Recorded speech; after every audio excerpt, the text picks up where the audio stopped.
उससे पहले हम एक पावरफुल सहयोग देंगे और वो होगा हमारे संकल्प का सहयोग। क्योंकि जब बात चलती है कि ये सृष्टि कैसे रची गई, तो सबकी जुबान पर एक ही आंसर होता है कि ब्रह्मा ने संकल्प से सृष्टि रची। अगर ब्रह्मा संकल्प से सृष्टि रच सकता है, तो हम सब एक साथ एक पावरफुल संकल्प करके बाबा का सेवा स्थान भी रच सकते हैं, जिसमें हमारे संकल्प का, दृढ़ संकल्प का बहुत बड़ा भारी रोल होगा।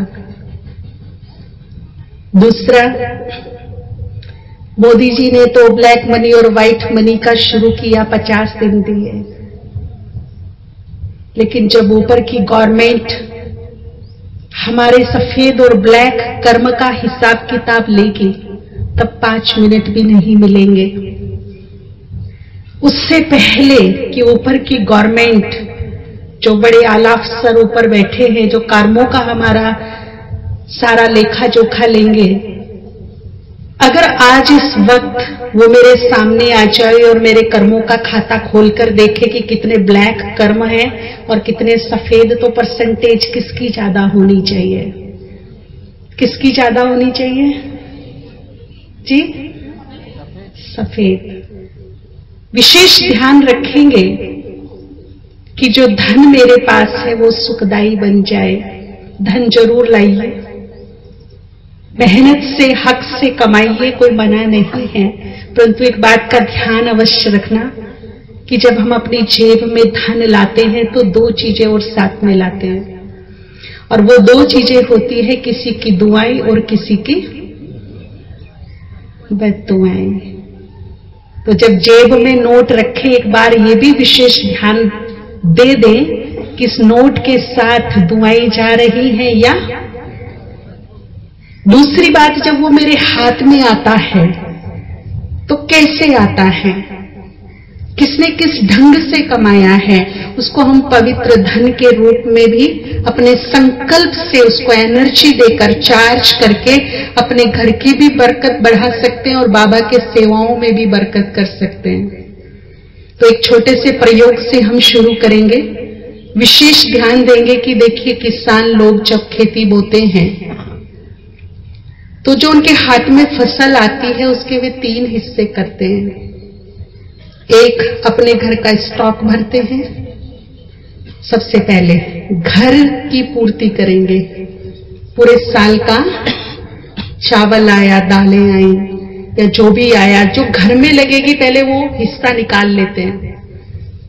अच्छा सा, कितना भी बड़ा हिस्सा क्यों ना, खुशी खुशी निकाल लेते हैं। दूसरा हिस्सा जो एक्स्ट्रा है, वो घर के हिस्से से बड़ा भी हो सकता है, छोटा भी हो सकता है, वो हम बेचने के लिए निकाल लेते हैं।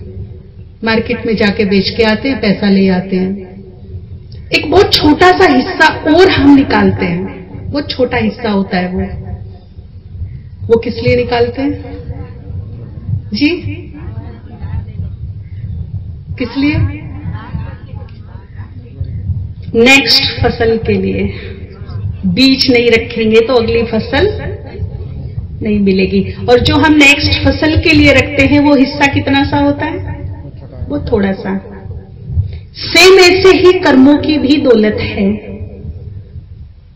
जो मुझे मेरे कर्म अनुसार मिला है, खूब उसे अपने पास रखूं, यूज करूं अपनों के लिए, सबके लिए, ठीक है ना? खूब इस्तेमाल करूं, कुछ सेविंग रखूं, लेकिन कुछ हिस्सा ऐसा जरूर रखूं जिससे नेक्स्ट फसल मिल जाए मुझे। अगर बीज ही नहीं रखा तो नेक्स्ट फसल। समझ में आया मैं क्या कहना चाहती हूं? राइट? समझ में आया? अभी आपके पास कोई सिक्का हो, नोट हो, दोनों हाथों में रखेंगे, एक अपने घर की बरकत में रखेंगे और एक बाबा की बरकत में रखेंगे। एक ही संकल्प से। बाबा ने कहा, जब तुम एक ही संकल्प में स्थिर होकर के संकल्प करते हो तो वो संकल्प चमत्कार करता है। एक ही संकल्प में हम आज अपने घर की सुख शांति समृद्धि के लिए और प्लस बाबा की सेवाओं की बढ़ोतरी के लिए करेंगे। अगर आपके पास हो तो दोनों हाथ में रख सकते हैं, रखिए। हम योग के द्वारा कमेंट्री कराएंगे और उसको चार्ज करके पैसे को उसमें एक अच्छी एनर्जी भरकर, एक अच्छा शुभ संकल्प भरकर अपनी बरकत में और बाबा की भंडारी में डालेंगे। दो हाथ में राइट हैंड में बाबा की भंडारी के लिए रखेंगे, लेफ्ट हैंड में अपने घर की बरकत के लिए रखेंगे। अगर ना हो तो एक दूसरे से उधार ले सकते, कल वापस कर देना। मैं भी लेकर बैठी हूं।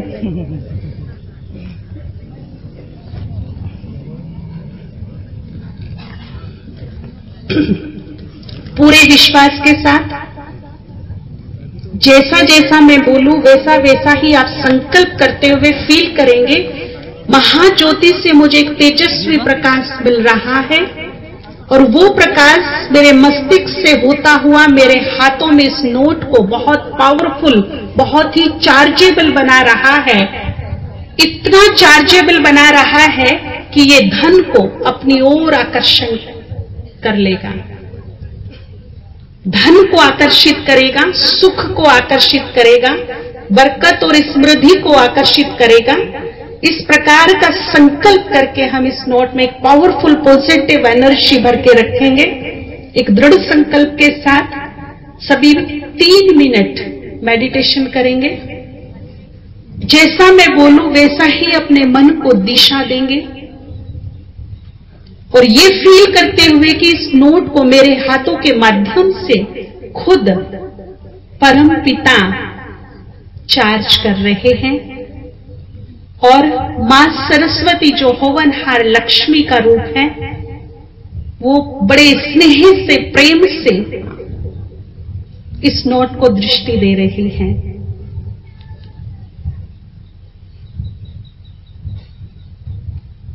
अपने विचारों को समेटकर संकल्प करेंगे, आज से मेरे घर में जो धन आएगा वो दुआएं लेकर आएगा।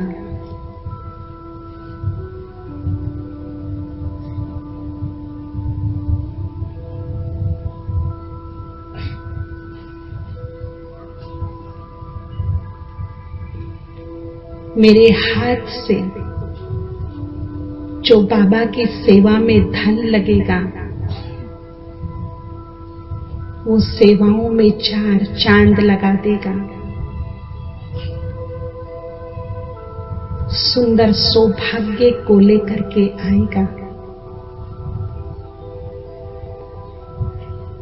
बढ़ोतरी करेगा।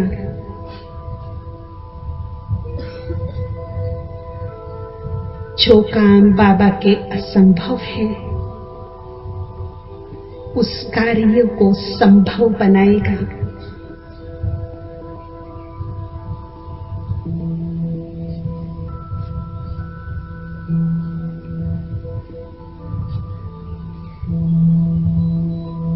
आज से हम दृढ़ संकल्प करते हैं, हम शुभ शुभ तरीके से ही धन कमाएंगे और शुभ कार्यों में ही लगाएंगे। हम अपने धन का सम्मान रखते हुए व्यर्थ बेकार के कार्यों से उसे बचाएंगे।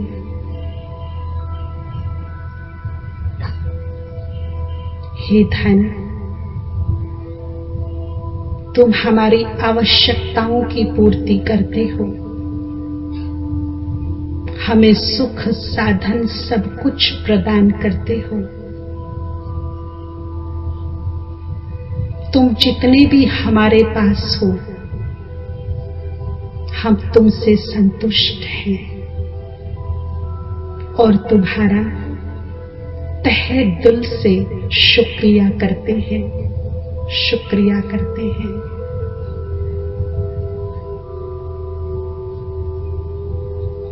हे धन, तुम जब तक मेरे पास रहो शुभ शुभ कार्य में लगते रहो।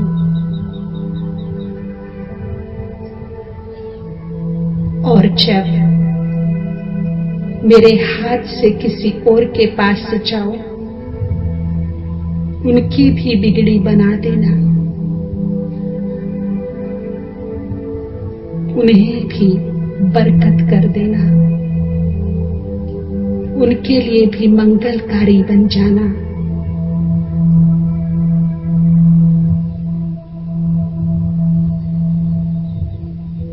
महसूस कीजिए, बाबा और मम्मा मेरे दोनों हाथों को दृष्टि दे रहे हैं।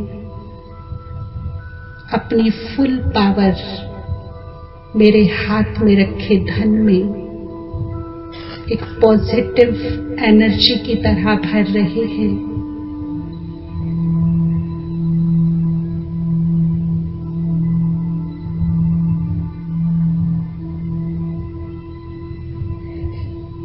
संकल्प कीजिए, आज हम युग परिवर्तन के लिए,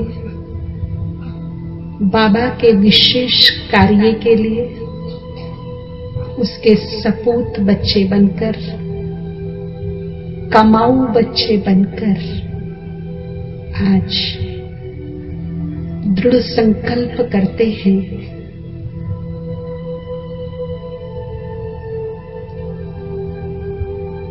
जो मेरे हाथ में ये धन है,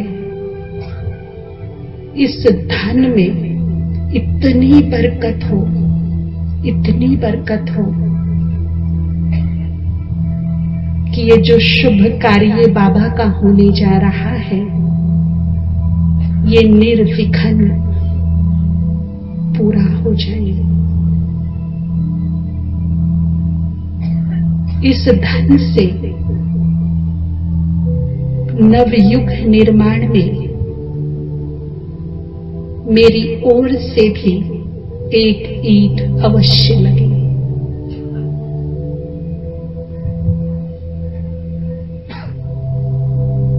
पूरी शुभ भावनाओं के साथ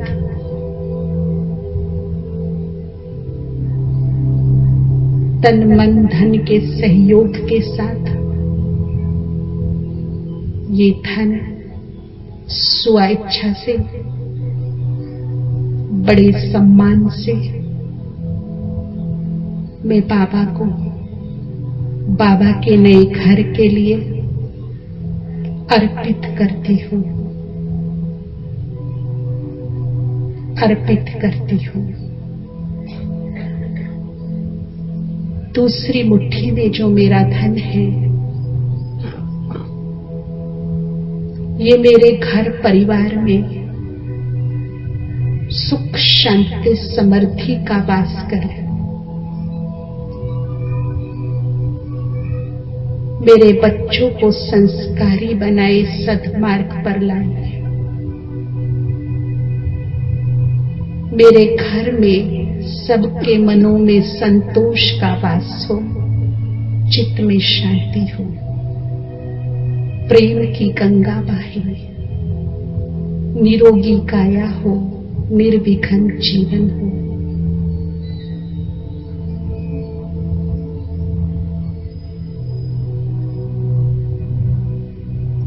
और पवित्र धन को अपनी तरफ ये धन आकर्षित करता रहे। दिन दुना रात चौगुना ये धन बढ़ता रहे, बढ़ता रहे, बढ़ता रहे।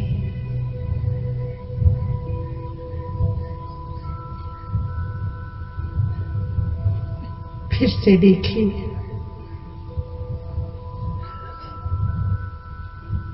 बाबा की ब्लेसिंग इस ब्रह्मांड की संपूर्ण पॉजिटिव एनर्जी मेरे इस धन में मिक्स हो रही है।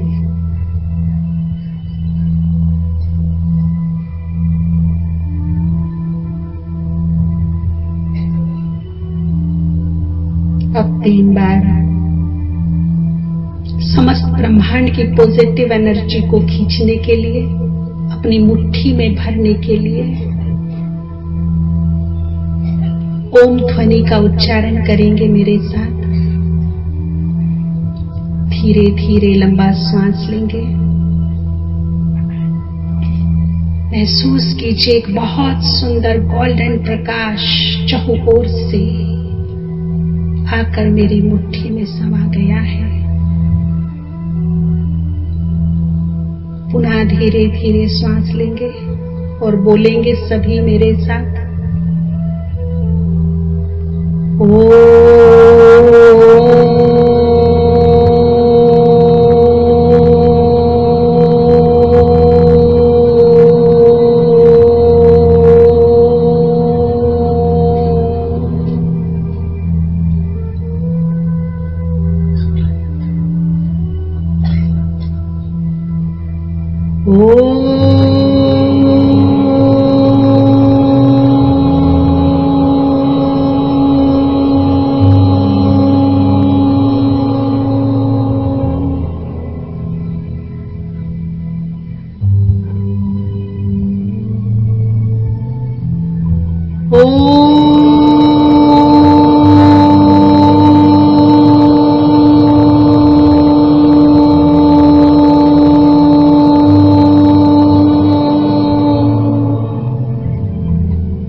ओम शांति। ऐसे ही पकड़ के रखेंगे। क्लास के बाद घर वाला घर की बरकत में और बाबा वाला बाबा की बरकत में। कहते हैं ये संसार सुख और दुख का खेल है। एक घर में दो बच्चे जन्मते हैं, एक अच्छी पोस्ट पर अच्छी बुद्धि वाला होता है और दूसरा मंद बुद्धि होता है। एक अमीर बन जाता है और एक गरीब। एक ही माता पिता ने जन्म दिए, संस्कार दिया, अन्न खिलाया, लेकिन नसीब अलग अलग। क्या परिणाम है ये? हमारे ही द्वारा किए गए हमारे पाप और पुण्य। अगर पुण्यों की परसेंटेज बहुत ज्यादा है तो सब कुछ अच्छा अच्छा होता है, और पुण्यों की परसेंटेज कम है तो क्या होता है? कुछ भी अच्छा नहीं होता। वही सुख दुख के कारण बनते हैं। जीवन में भोगनाएं आ रही हैं, कष्ट आ रही हैं, तकलीफ आ रही है, 100% पुण्यों की कमी है। अगर हमारे जीवन में बहुत अच्छी चल रही है, बहुत बढ़िया, कोई कमी नहीं है, मजे से गाड़ी चल रही है, सुख शांति समृद्धि सब कुछ है मेरे पास, तो समझ लीजिए कि आपकी दौलत खर्च होना शुरू हो गई। जो पुण्यों की दौलत मैंने जमा की थी वो खर्च होना शुरू हो गई। तो जरूरत किसकी है? कमाई की, क्योंकि वो खर्च होना शुरू हो गई। और जिस दिन खर्च होकर नील हो जाएगी उस दिन क्या होगा? भूखे मरने वाली नौबत आ जाएगी। और यदि मेरे जीवन में दुख बहुत है, परेशानी बहुत है, विघ्न बहुत है, भोगनाएं, समस्याएं, कष्ट बहुत है, तो भी घबराने की जरूरत नहीं है। मतलब पुण्य नील हो चुके हैं और पुण्य कमाने की तेजी से आवश्यकता है। इमीडिएटली पुण्यों की आवश्यकता है। कैसे भी करके पुण्यों को बढ़ाओ, और जैसे ही पुण्य का प्रभाव ऊपर आएगा तो पाप का प्रभाव क्या हो जाएगा? नीचे आ जाएगा।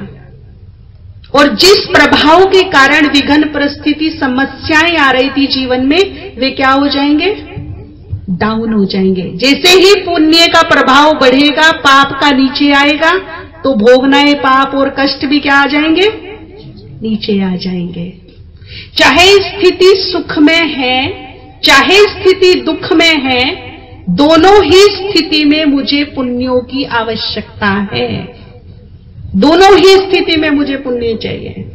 और अब संगम युग पर हम कलयुग से निकलकर संगम पर पहुंचे हैं, और अब सीधा सतयुग की तरफ टर्न किया है, यानी कि हमारा यू टर्न बन रहा है। जो डायरी पेन लाए हैं अपनी डायरी में यू बना लीजिए, इंग्लिश का यू। कलयुग से निकलकर हम सतयुग की तरफ टर्न ले चुके हैं और पूरा यू टर्न है, पूरा यू। एक साइड कलयुग जहां नेगेटिव एनर्जी है, पाप है, सतयुग जहां पॉजिटिव एनर्जी है और पुण्य है। अब देखिए चमत्कार क्या हो रहा है। अगर आज भी मैं पाप कर रही हूं तो यू टर्न पर हूं।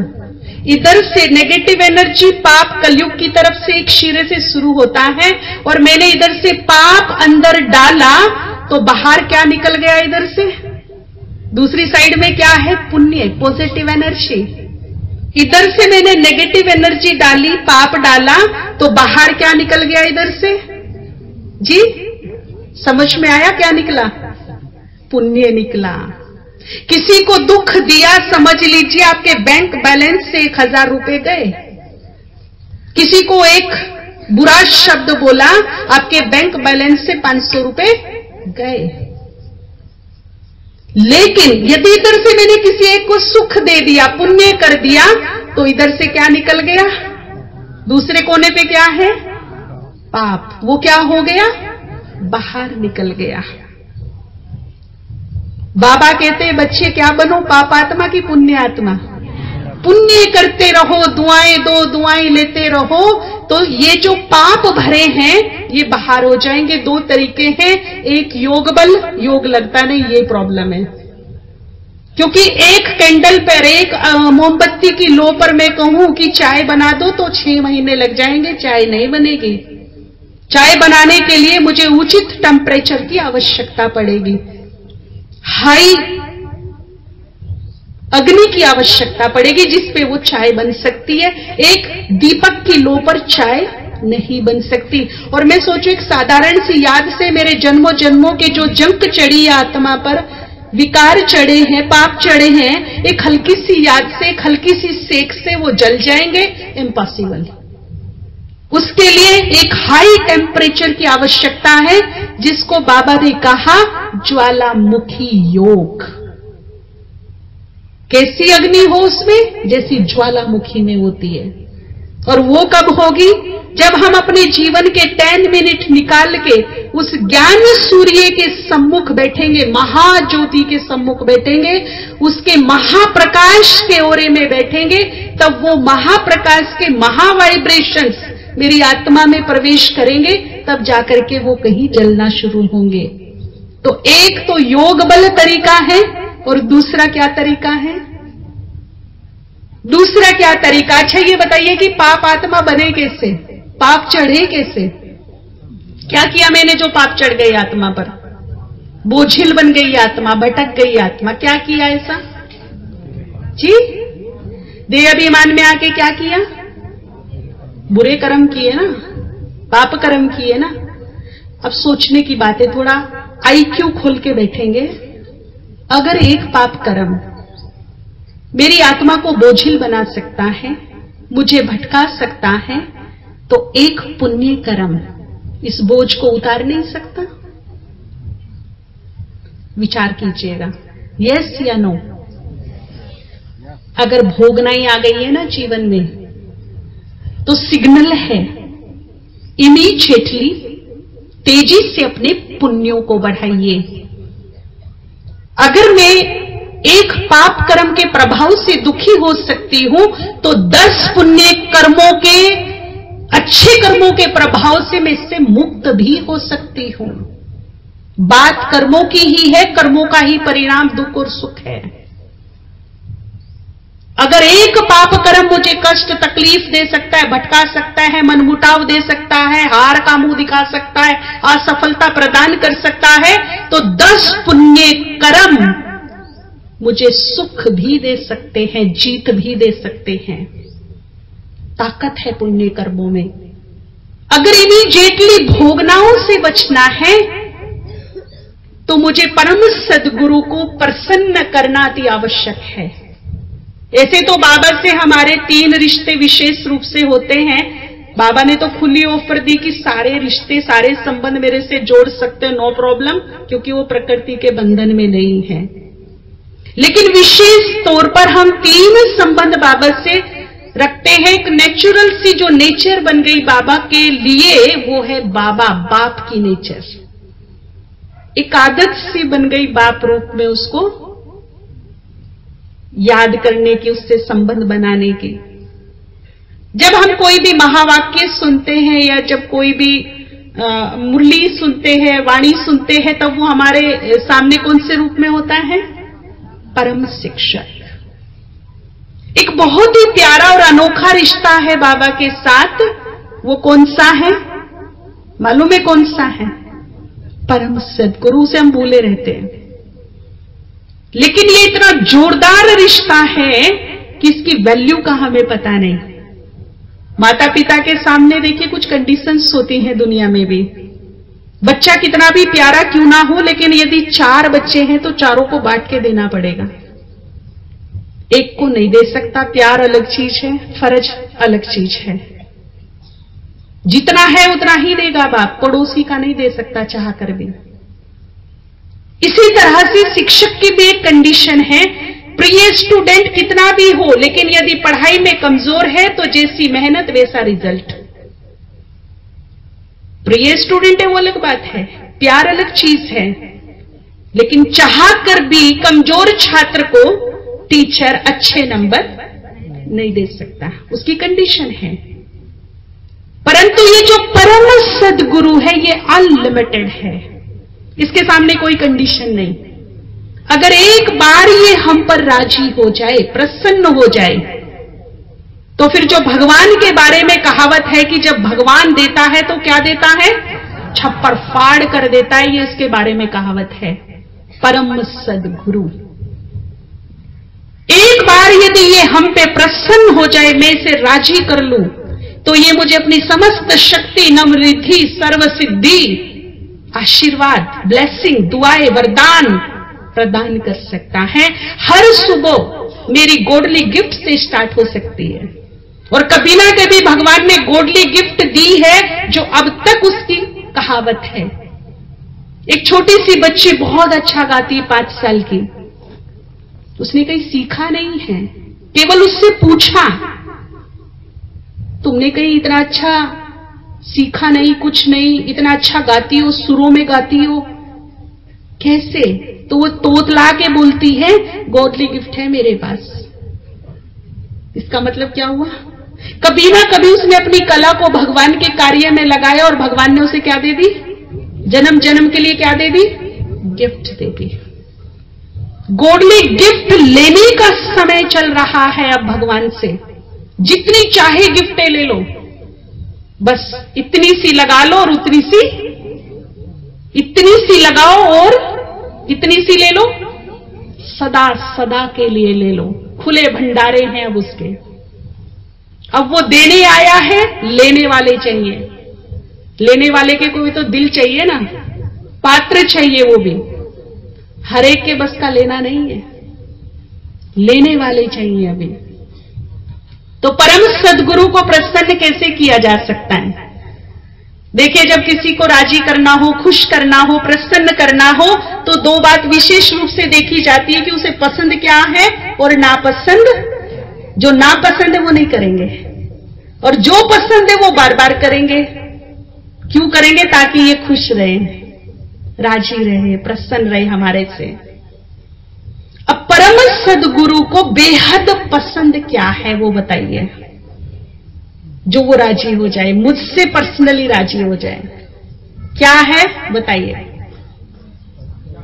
जी? आज्ञाकारी। और क्या बोलते कुमार भाई बैठे हैं ना बहुत सारे, सच्चाई पसंद है परम सद्गुरु को। और देखिए, मैं थोड़ा हिंट देती हूं, भक्ति मार्ग में भी वो प्रथा आज तक कायम है उसको राजी करने की। ज्ञान मार्ग में भी एक रीति रस्म, एक प्रथा है जो परम सद्गुरु को राजी करने के लिए चल रही है अब तक।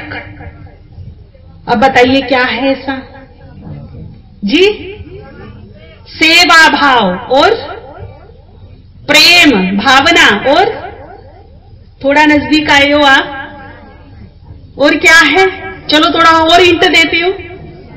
परम सदगुरु को राजी करने के लिए ज्ञान मार्ग में वो प्रथा, वो रीति रसम परम सदगुरु के लिए स्पेशल गुरुवार के दिन की जाती है। कभी ध्यान दिया इस भोग पर? क्या पसंद है उसको? और गुरुवार को ही क्यों लगता है, शुक्रवार को क्यों नहीं, बुधवार को क्यों नहीं?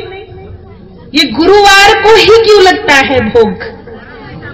किसका दिन है? दिन किसका है? ये गुरु का दिन है। ठीक है ना? अगर इमीडिएट पुण्यों में वृद्धि करनी हो तो भोग लगाइए, भोगनाएं मिटाइए।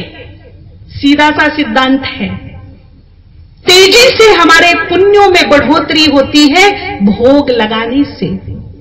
दुनिया में पंडितों को, ब्राह्मणों को खिलाना, अन्नदान करना, गरीबों को खिलाना महापुण्य माना गया। किसी के ऊपर ग्रहचारी आ जाती है, संकट आ जाते हैं, नक्षत्र ठीक काम नहीं कर रहे, जीवन में बाधाएं बहुत हैं, वो पंडितों के पास जाते हैं, गुरुओं के पास जाते हैं, कुछ रास्ता दिखा दो, क्या करें?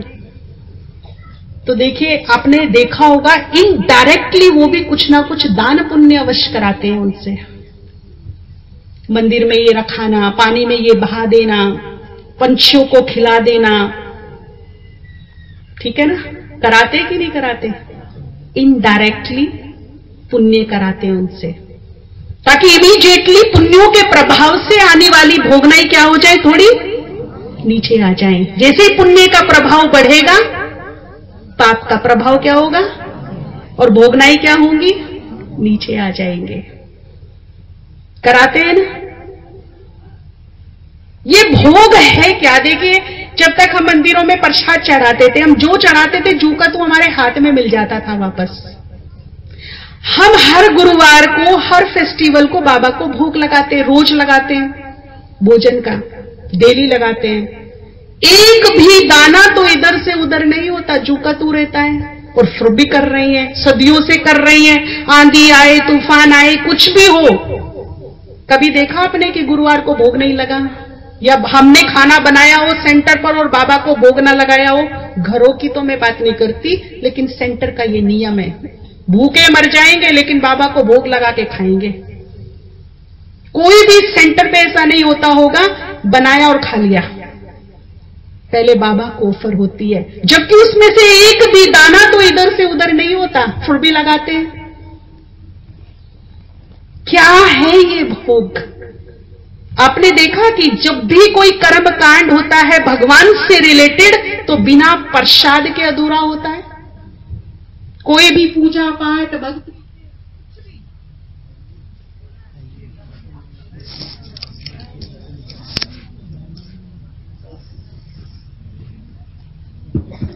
हो, तीर्थ यात्राएं हो, यज्ञ तप हवन हो, जागरण जगराते हो,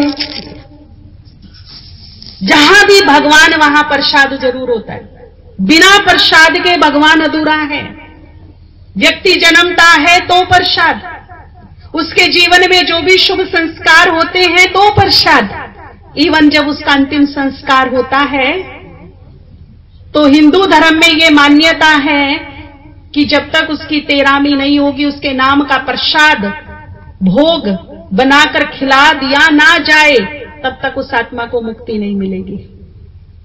क्या रहस्य है इस प्रसाद का? भगवान से इतना घनिष्ठ रिलेशन क्यों है? बिना प्रसाद के भगवान अधूरा। और भगवान को बेहद पसंद है, ये भक्त भी जानते इस बात को। इसीलिए भक्त भी देखिए भगवान की इसी रग को दबाते हैं बैठ करके, क्योंकि वो जानते हैं कि इसकी वीकनेस क्या है, उसका फेवरेट क्या है। वो कहते तो मेरी ये मन्नत पूरी कर दे, बस ये मनोकामना पूरी कर दे, और फिर मैं क्या करूंगा? क्या लालच देते हैं वो? तेरा मनपसंद प्रसाद तुझे आकर चढ़ाऊंगा।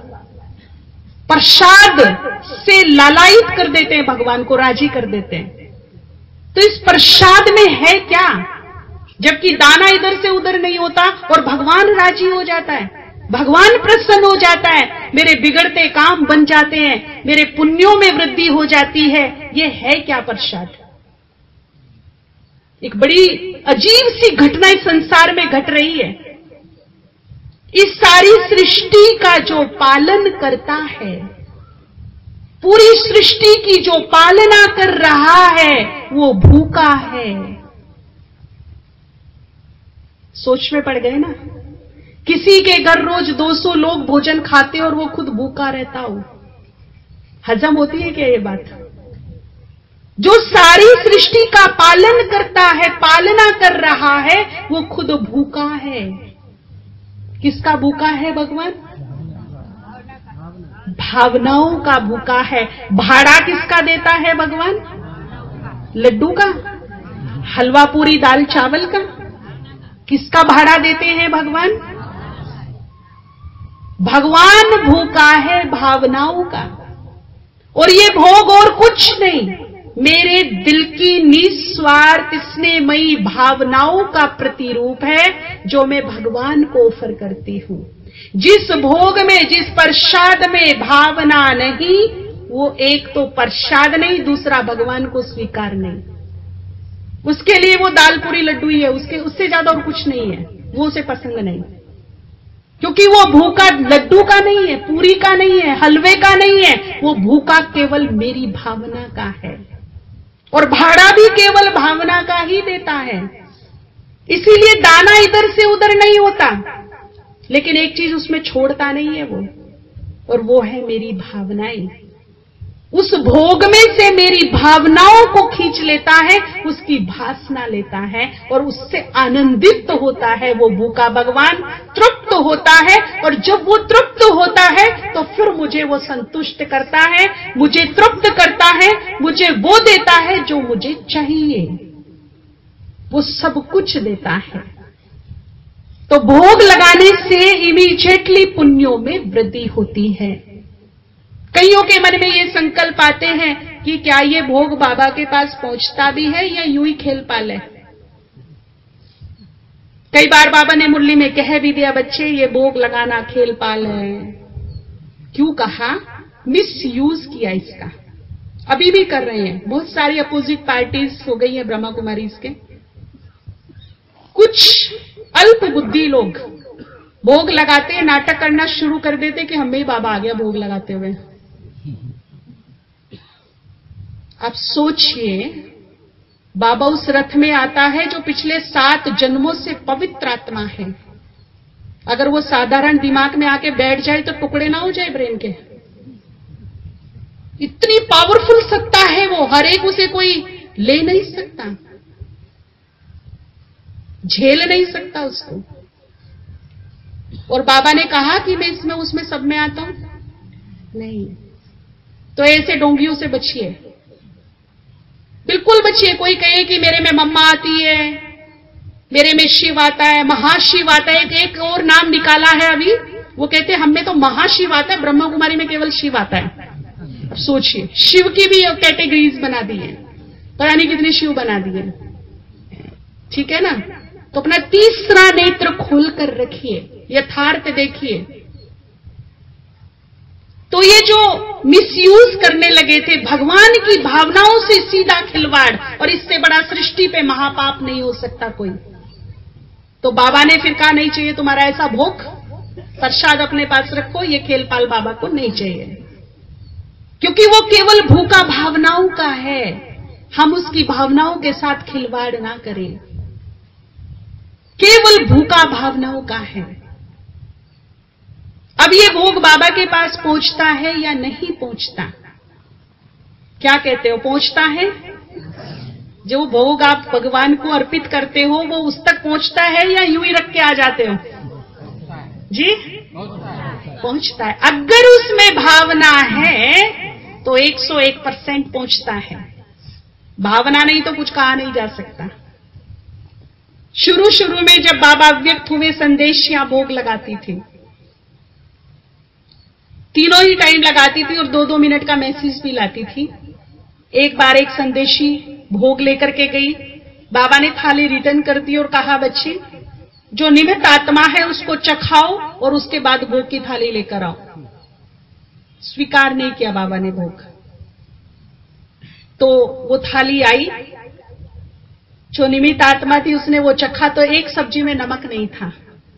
अब ऐसा नहीं कि बाबा को कोई बीपी का प्रॉब्लम है कि वे उसको नमक या बिना नमक वाला चाहिए, ऐसा नहीं था। एक्चुअली बाबा ने ब्रह्मा भोजन की अहमियत बताई, उसकी ताकत बताई। दुख भंजन भोजन यदि संसार में कोई है तो ये प्रभु प्रसाद है। अगर मैं इसे बड़ी भावना से बनाऊं, लगाऊं और खाऊं तो पता नहीं कितने कष्टों को, कितनी बुरी आदतों को, कितने बुरे संस्कारों को ये अंदर जाके खत्म कर देता है। यही संसार का दुख भंजन भोजन है। बाबा कहते थे जिस भोजन में डायरेक्ट भगवान की शक्ति और दृष्टि पड़ती हो उसे तुम कितने रिस्पेक्ट से खाओ। अब उस सब्जी में नमक नहीं है, खाने वाले 400 हैं, टेस्टलेस है। कोई उसे देख के नाक सुकुड़ेगा, कोई फेंकेगा, कोई झूठी करेगा, कोई खाएगा, तिरस्कार होगा, अपमान होगा ब्रह्मा भोजन का। परंतु बाबा कहते थे ब्रह्मा भोजन के एक एक दाने की इतनी कीमत है कि इसका एक दाना भी वेस्ट नहीं जाना चाहिए। ब्रह्मा भोजन की थाली भी धो धो कर पी जानी चाहिए, इतनी इसकी वैल्यू होती है, बशर्ते यदि मैं भावनाओं से स्वीकार करूं तो। और ये मैंने खुद प्रैक्टिकल में देखा है कि कितनों के डिप्रेशन, बीमारियां भोग का जल पीकर और भोग खाकर ठीक हो गए। पीछे हम बीड़ में थे, वहां एक माता का अनुभव सुना है कि उसकी बेटी, यंग बेटी शरीर छोड़ गई, वो डिप्रेशन में आ गई, पागलों जैसी हो गई। पहले दिन जब वो सेंटर पे आई तो उसने तोड़फोड़ शुरू कर दी, ना वो सुनने को तैयार, ना सुनाने को, बिल्कुल पागलों जैसी स्थिति, कंट्रोल में ही नहीं आई। गुरुवार का दिन था, बहन जी ने उसको हल्का सा जल दिया, थोड़ा सा उसके मुंह में जबरदस्ती भोग डाला। आने लगी बहन जी, उसके लिए डेली जल बनाती, भोग लगाती, थोड़ा सा कुछ भोग भी फल फ्रूट, ड्राई फ्रूट का रखते और उसको खिलाना शुरू कर दिया। और कुछ नहीं किया क्योंकि वो सुनने की हालत में नहीं थी, कुछ नहीं सुन सकती थी। और आप मानेंगे 1 महीने के अंदर अंदर जो आधी पागल हो चुकी थी वो बिल्कुल ठीक हो गई। जब हम गए वहां पर तो वो माताओं की लीडर थी जिनसे वो सेवा करा रही थी। केवल भोग और भोग का जल पीकर ये चमत्कार हुआ। दुख भंजन भोजन है ये। अगर हम इसे भावनाओं से स्वीकार करें तो इससे बड़ी ताकत और किसी चीज में है ही नहीं।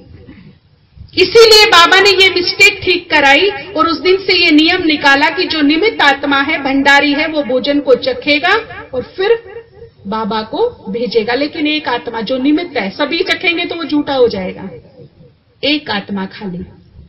ऐसे ही दूसरी बार एक संदेशी भोग लेकर गई, बाबा ने डब्बी खोली तो उसमें इतना लंबा वो सांप दिखाई दिया। वो बहन तो घबरा गई, मैं तो सब्जी भाजी ये सब लेकर के आई थी, ये सांप कहां से आ गया डब्बी में। तो बाबा मुस्कुरा, कहा बच्ची जाके देखो मिस्टेक कहां हुई है। अब उसने फटाफट आकर के डब्बियां खोली, देखा चावल की डब्बी में इतना बड़ा बाल पड़ा था। भावना किस तरह मैं परोस रही हूं बाबा को। वो चावल का भूखा है क्या? है क्या? वो चाहे तो 1 सेकंड में पूरी वसुंधरा पे हीरे की बरसात कर सकता है, पूरी वसुंधरा को चावल से भर सकता है, वो चाहे तो। उसका भूखा नहीं है। किसका भूखा है वो? तो मेरा परोसने का भी ढंग कैसा हो बाबा के लिए।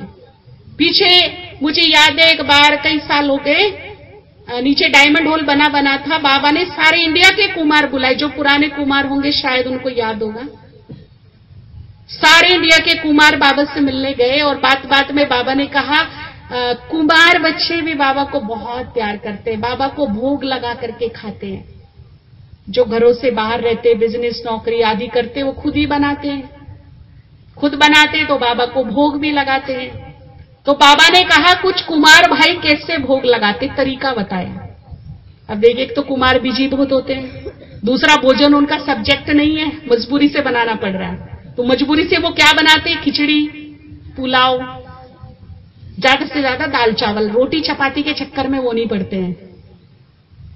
दूसरा जल्दीबाजी बहुत होती है उनको, तो जल्दीबाजी कुकर में खिचड़ी पुलाव रखेंगे, सीटी बजाएंगे, फटाफट सीटी को निकालेंगे, कुकर का ढक्कन खोलेंगे और कुकर ही बाबा के सामने रख देंगे, इसी में खा ले।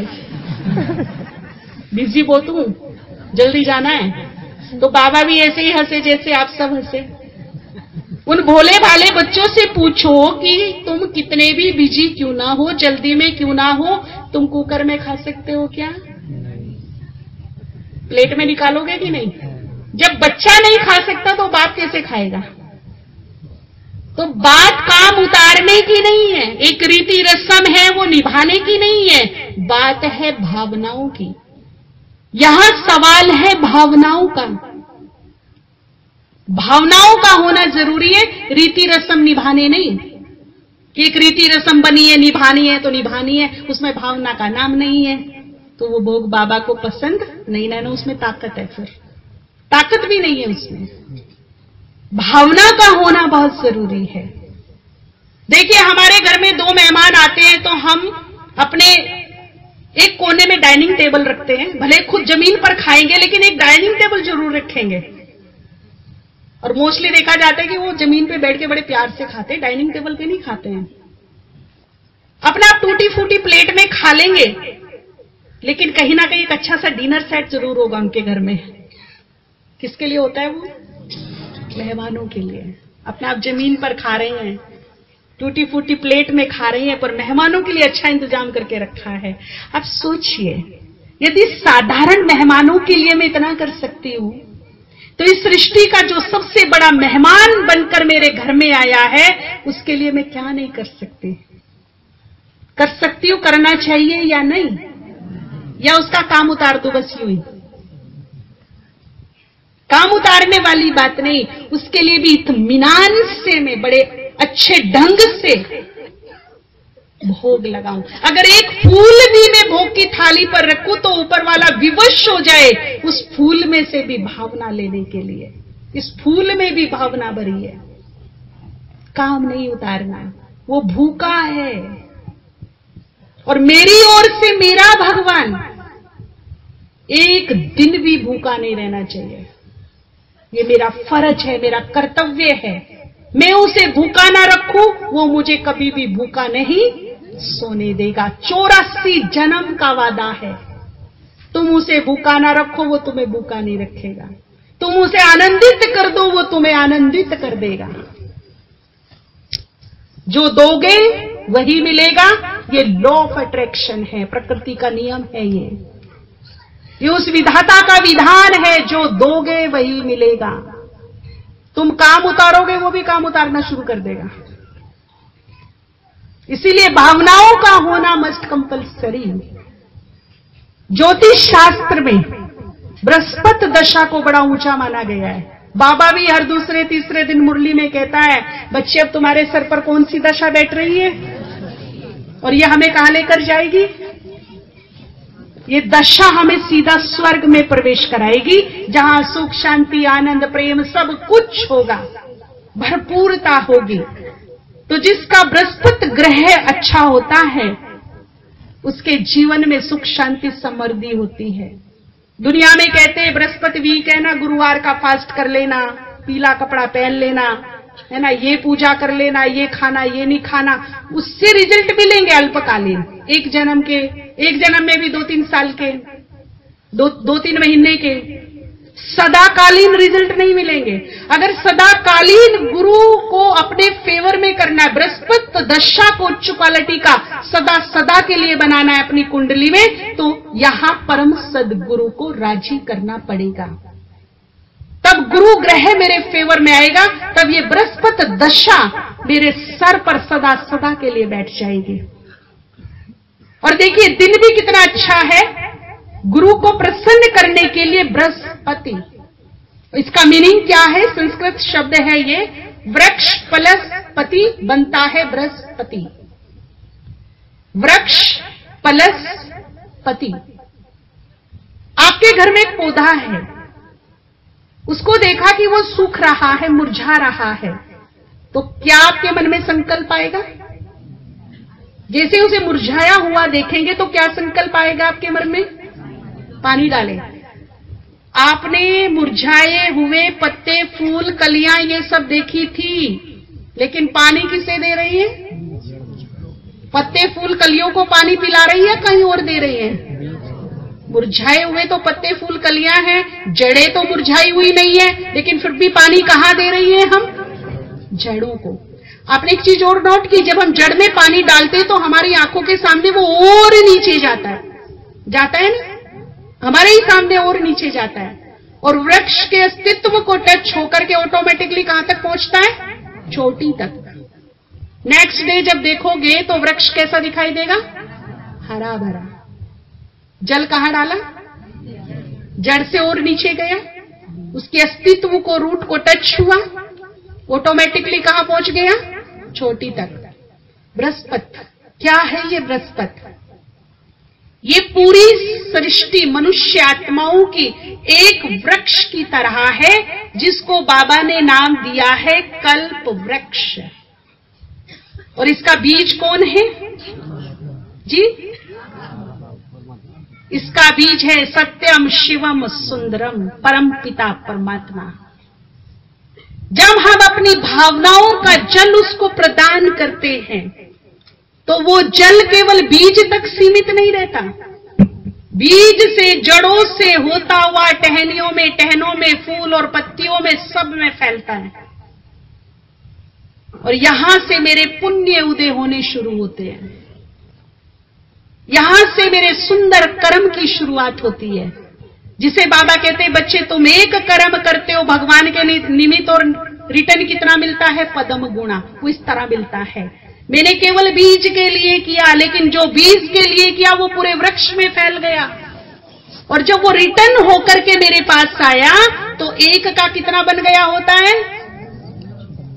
एक का कितना बन गया होता है? पदम गुना। और यहां से मेरे पुण्य उदय होने शुरू होते हैं, पुण्य राइज होने शुरू होते हैं, और भोगनाएं डाउन होनी शुरू हो जाती है। कहते हैं बृहस्पति दशा जिसकी कुंडली में बहुत अच्छी हो, गज केसरी योग बन जाते हैं। गज जिसके दरवाजे के सामने हाथी बंधे हों, केसरी शेर जिसके पास शेरों जैसी ताकत और शक्ति हो, और ये योग बनते हैं राजाओं के पास, यानी कि राजयोग, राजा बनने के योग, राजा जैसी जीवन जीने के योग बनते हैं उसके जीवन में। अगर यहां हम अपने गुरु को प्रसन्न कर लेते, जो परम सद्गुरु है, और बृहस्पति के दिन भोग लगवा करके उसकी दशा को अपने फेवर में ले लेते हैं, तो 21 जन्म तो खुद भगवान ने बोला, लेकिन मैं कहती हूं पूरे 84 जन्म हमारी गज केसरी योग बनेंगे कुंडलियों में, बशर्ते हमसे पाप कम हुए हो 2 युगों में, तो गज केसरी योग के रिजल्ट दिखेंगे। अभी से हम अपने नक्षत्रों को चेंज कर सकते। हम नक्षत्रों के फेवर में नहीं है, हम उन्हें चेंज कर सकते अपने वाइब्रेशंस के द्वारा। हम में नेगेटिविटी है, वो हमारे नक्षत्र को नेगेटिव कर रही है, और बहुगुणा रूप में वो नेगेटिविटी आकर वैसी ही सिचुएशन मेरे सामने क्रिएट कर रही है। हम यहां से योग की पॉजिटिव सकाश अगर नक्षत्रों को भेजते हैं, तो वो भी हमारे लिए पॉजिटिव होने धीरे धीरे शुरू हो जाते हैं। उनका प्रभाव हम पर नहीं, हमारा प्रभाव उन पर है। सतयुग में क्यों नहीं परेशान करते हैं? क्योंकि वहां हर आत्मा पॉजिटिव होती है, पुण्य होती है, पवित्र होती है, इसलिए कोई भी नक्षत्र वहां परेशान नहीं करता। राइट? जो दोगे वही मिलेगा। यहां हम जो दे रही है वही रिटर्न में हमें मिल रहा है। मैं गुस्सा बहुत करती हूं, तो मेरा राहु भी फिर क्या करेगा? मुझे मेरा शनि भी ठिकाने लगा देगा मेरे को अच्छी तरह से, क्योंकि वो मेरी गुस्से की जो क्रोध की वो ले रहा है, उसके रिटर्न में वो कहीं ना कहीं मुझे विघ्न दे रहा है, संकट दे रहा है, असफलता दे रहा है, मनमुटाव दे रहा है, उत्थान की जगह पतन कर रहा है। इसीलिए यहां से जिस दिन मैं ठीक हो जाऊंगी, मेरा सब कुछ ठीक हो जाएगा। केवल यहां से मुझे ठीक करना है अपने आप को।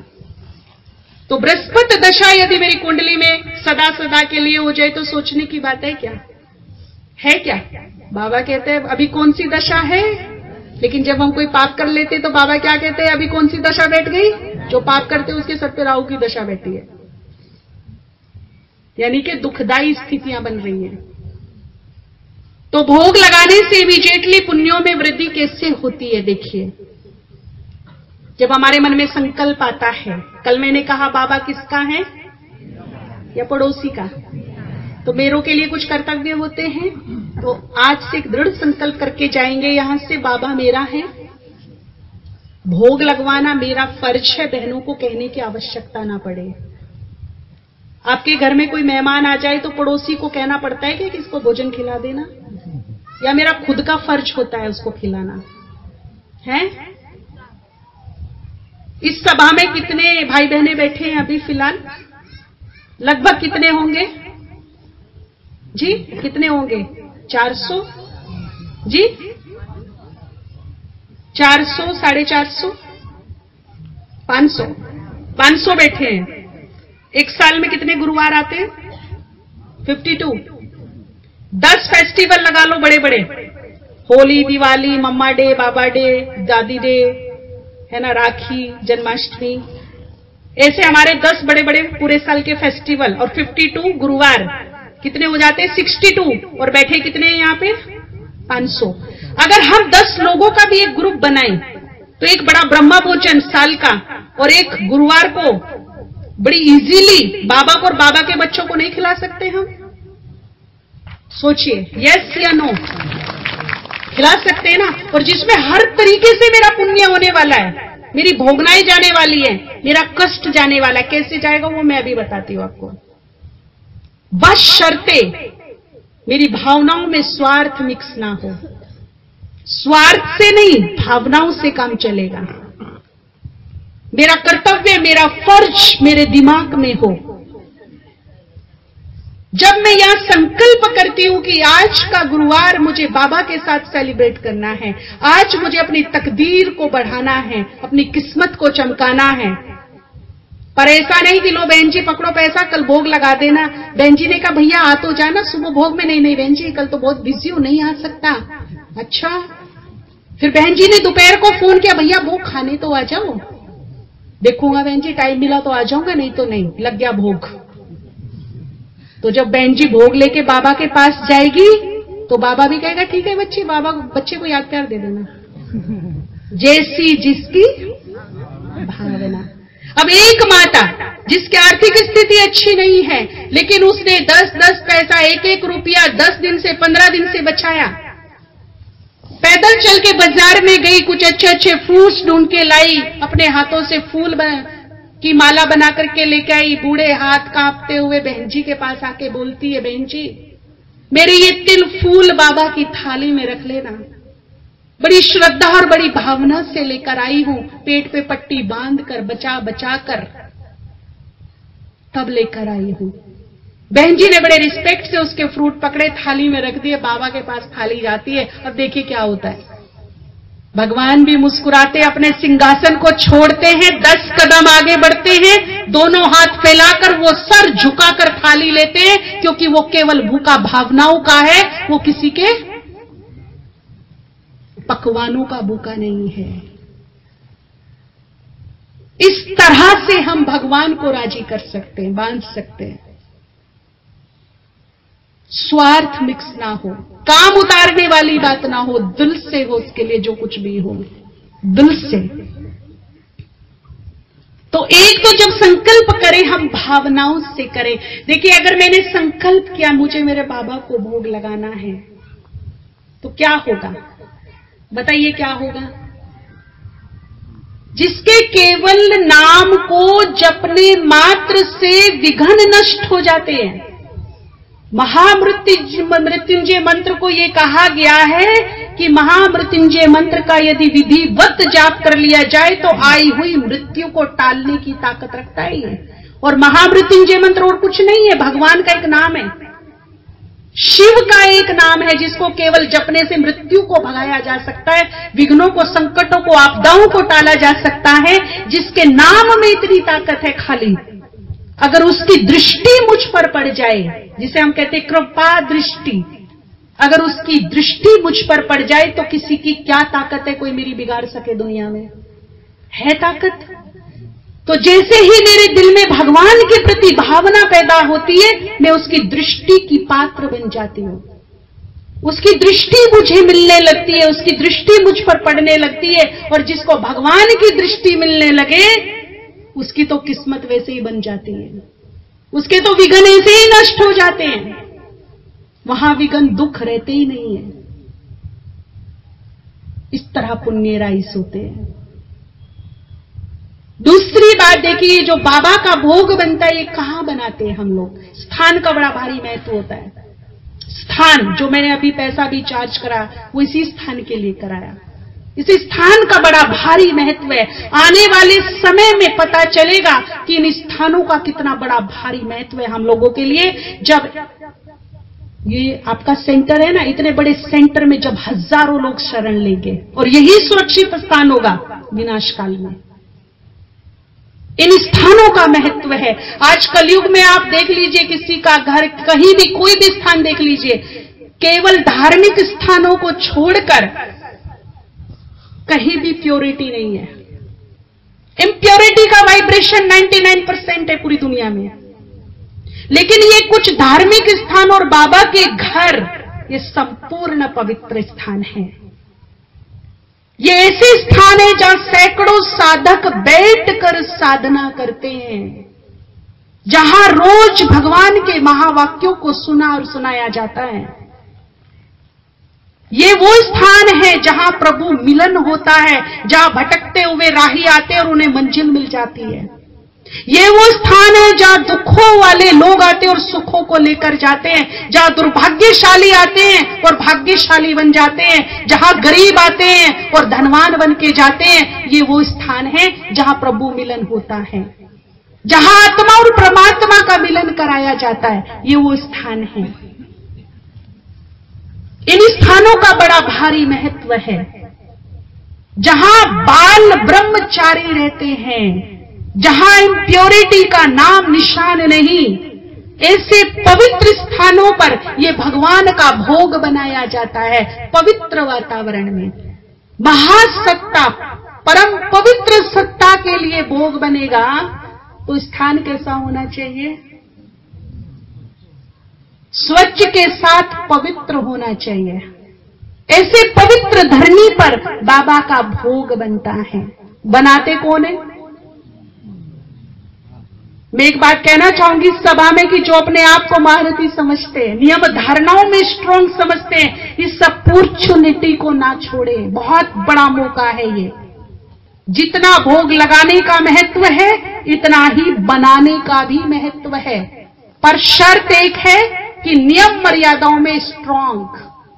अगर नियम मर्यादाओं में ढीले हैं तो भोग से दूरी बनाकर रखिए, नहीं तो पुण्य की जगह पाप हो जाएगा। कोई कॉम्प्रोमाइज नहीं, क्योंकि ये परम पवित्र सत्ता के लिए भोग बन रहा है, इसमें जरा भी हम कॉम्प्रोमाइज नहीं करते। लेकिन यदि धारणाओं में स्ट्रांग है, नियमों पर चलते हैं, तो आप ये मौका चूकिए मत। सामने से ऑफर कीजिए, भोग बनाने में सेवा लीजिए। 1 घंटे की सेवा है, प्रभु प्रेम से भोग बनाइए। सोए हुए भाग्य जाग जाएंगे। तो बनाता कौन है इस भोग को? मोस्टली बनाती है हमारी बहनें। भाई भी बनाते हैं, पर हर जगह मोस्टली हमारी बहनें बनाती, मेजोरिटी वो बहनें बनाती हैं जिनके त्याग और तपस्या की कहानी भगवान की डायरी में सोने के अक्षरों में लिखी जाएगी। जो छोटी छोटी बाल उम्र में अपने सारे शौक इच्छाएं छोड़कर, अपनी दुनिया संबंधी संसार छोड़कर आ गई, और जिन्होंने केवल भगवान को अपना संसार बना लिया, जिन्होंने दुनिया के हर रंग छोड़ दिए, सफेद रंग से प्यार कर लिया। ऐसी पवित्र बहनें जो कामधेनु और अन्नपूर्णा के रूप में आज भी पूजी जा रही हैं, उनके हाथों से ये प्रभु प्रसाद बनता है। और जब ये प्रभु प्रसाद बनता है तो तीनों लोकों में इसकी खुशबू फैलती है, क्योंकि ये साधारण प्रसाद नहीं, ये प्रभु प्रेम में मगन होकर बनाया जा रहा है। देवताएं विचरण करते हैं और कहते काश काश ये प्रभु प्रसाद हमारे नसीब में होता। उनके नसीब में 56 प्रकार के व्यंजन होंगे, परंतु ये प्रभु प्रसाद पूरे 5000 साल में, पूरे कल्प में केवल केवल केवल आपके नसीब में है। ये देवताओं के नसीब में भी नहीं है। ताली तो बजाओ। इतना सुंदर सौभाग्य मिला है ब्राह्मणों को। दूसरा, इस प्रसाद को खाते कौन है? अगर पंडितों के कहने पर कि 5 ब्राह्मणों को जिमा दो तो ग्रहचारी उतर जाएगी। ब्राह्मणों को खिलाने का बड़ा ही रिवाज है। जब ये श्राद्ध चलते हैं ना, श्राद्ध, तब तो पंडित ढूंढे से भी नहीं मिलते, पहले से ही इनवाइटेड होते हैं। 4-4, 5-5, 10-10 घरों में खा खा के तन जाते हैं वो। अगर साधारण ब्राह्मणों को खिलाने से ग्रहचारी हट सकती, पहली बात तो माफ कीजिएगा, ओपनली बात करती हूँ, आजकल के ब्राह्मण कैसे हैं? सभी की बात नहीं कर रही मैं, पर फिर भी आजकल के ब्राह्मण कैसे हैं? दुनियावी ब्राह्मण। पुणे के पास महाबलेश्वर है, वहां एक शहर पड़ता है वही। एक वैष्णव भाई ज्ञान में चला नया नया, उसने अपनी सारी स्टोरी बताई। बहन जी, मेरे पिताजी बड़े अच्छे कथावाचक हैं, कथा करते सत्यनारायण की और ये वो सब, काम धंधा ये है उनका, वैष्णव है। फिर उसने अपना एक धीरे से रहस्य बताया, हम वैष्णव जरूर हैं, पर अब ज्ञान में चल के पता चला वैष्णव किसको कहते हैं। हमारे घर में कोई दिन ऐसा नहीं जो सुबह अंडा ना बनता हो, शाम को नॉनवेज ना बनता हो। वैसे हम वैष्णव है और कथावाचक है, कथा करते हैं लोगों के घर में जाके। कश्मीर में गए, वहां कुछ ब्राह्मणों से मिले, तो वहां बताया कि कुछ ब्राह्मण यहां भी ऐसे हैं जो फुल नॉनवेज लेते हैं, और इतना ही नहीं, शिवरात्रि को शिवलिंग पर भी नॉनवेज का भोग लगाते हैं। सोचिए कितने मैंने ऐसे ब्राह्मण देखे जिनके घर में तामसिकता प्रवेश कर गई है, व्यसन प्रवेश कर गए हैं। अगर ऐसे ब्राह्मणों को खिलाने से ग्रहचारी उतर सकती है, तो आप कैसे ब्राह्मण हो ये बताइए। बस फर्क इतना है, वो कुख वंशावली हो और तो आप कैसे हो? आप अपने आप को कैसा ब्राह्मण समझते हो ये बताइए। जो अपने आप को स्ट्रॉन्ग ब्राह्मण समझता है वो हाथ खड़ा कर दीजिए। जो कहता है कि मैं पक्का बीके हूं, वो हाथ खड़ा कर दे। अच्छा, अब एक कोई भी भाई जो हिंदी जानता हो, स्वेच्छा से खड़ा हो जाओ, जो अपने को पक्का बीके समझता हो। यस, पक्के बीके हो, कुछ भी हो जाए। भाई जी, आप अपने गांव से बाहर कहीं दूर जंगल में फंसे हुए हो, 3 दिन हो गए, आपके पेट को भोजन नहीं मिला है भी नहीं दूर दूर तक। आपकी जेब में 5,000 रुपया पड़ा है, पर अन्न नहीं मिल रहा खाने को। आपके सामर्थ्य जवाब दे रही है, घुटने आगे चल नहीं रही हैं। थोड़ी दूर बड़ी मुश्किल से आप बढ़े आगे, तो दूर से देखा कि ऑनियन, कांदा जिसे कहते हैं, उसके पकोड़े बन रहे हैं गरम गरम। 3 दिन से आप भूखे हो, सामने जो है केवल एक ही मात्र उपाय है, प्याज के पकोड़े, और जेब में 5,000 रुपए भी हैं। अब आप पूरी सभा को ये बताइए कि आप क्या करोगे? कोई काम चलेंगे, आपके प्राण जा रही हैं। ताली तो बजाओ एक बार। धरत परिये पर धर्म, कैसा ब्राह्मण है ये? नॉनवेज तो बहुत दूर की बात है, प्राण चले जाए पर क्या नहीं खाएगा? फिर से एक बार ताली बजा दो, बैठ जाइए। जो नियमों पर चलने की ताकत नहीं रखते वो खाक युग परिवर्तन करेंगे। जिनमें नियमों पर चलने की ताकत नहीं है वो सत्य धर्म की स्थापना क्या करेंगे बताइए। सत्य धर्म वो स्थापित कर सकते हैं जो नियमों पर, सिद्धांतों पर चलने की ताकत रखते हो। ऐसे ही ब्राह्मण नव युग निर्माण करेंगे।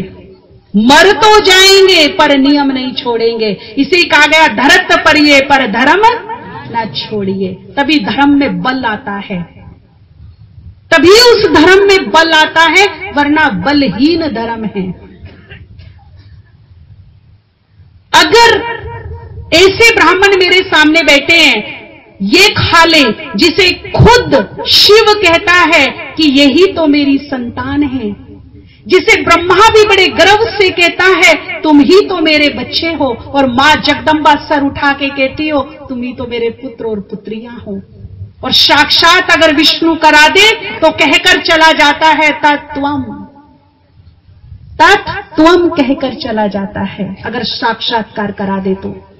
अब आप सोचिए, आप इस दुनिया की कितनी ग्रेट सोल हो, कितनी महान सोल हो, जिसका कुणबा, जिसका खानदान ही देवों का है, देवताओं का है, वो कितना महान होगा सोचिए। अगर यहां बाबा की एक पवित्र कुमारी खड़ी हो जाए तो 100 ब्राह्मणों पे भारी पड़ जाती है। बाबा की एक पवित्र कुमारी, तो कुमारी अपने लिए ताली तो बजाओ। आपकी वैल्यू देखिए, एक तरफ एक कुमारी और एक तरफ 100 ब्राह्मण, बराबर है एक कुमारी 100 ब्राह्मणों के।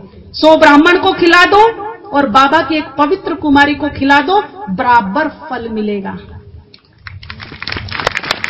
इससे भी बड़ी बात, यदि यहां बाबा का एक पवित्र कुमार मैदान में आ जाए तो 700 ब्राह्मणों को ले बैठता है एक बाबा का पवित्र कुमार।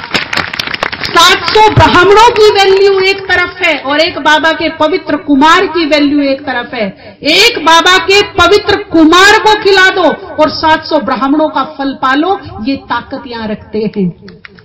और उससे भी बड़ी बात क्या है, जो बाबा के पवित्र युगल हैं, जिन्होंने इतिहास रचा है, जिसने सोच बदल दी है, जो बाबा के 100 पीस हैं, जो बाबा के उदाहरण है, बाबा की शान है। इस संसार की सबसे बड़ी चुनौती जिन युगलों ने स्वीकार की, जो चुनौती ऋषि मुनि भी स्वीकार नहीं कर पाए, वो भी ये कह चुके थे, घर गृहस्थ में रहकर अपने जीवन को पवित्र बनाना असंभव ही नहीं, नामुमकिन है। लेकिन ये चुनौती किसने स्वीकार की है? बाबा के युगलों ने स्वीकार की। एक ने नहीं, 10 ने नहीं, 50, 100 ने नहीं, 1000 ने नहीं, लाखों ने स्वीकार की है।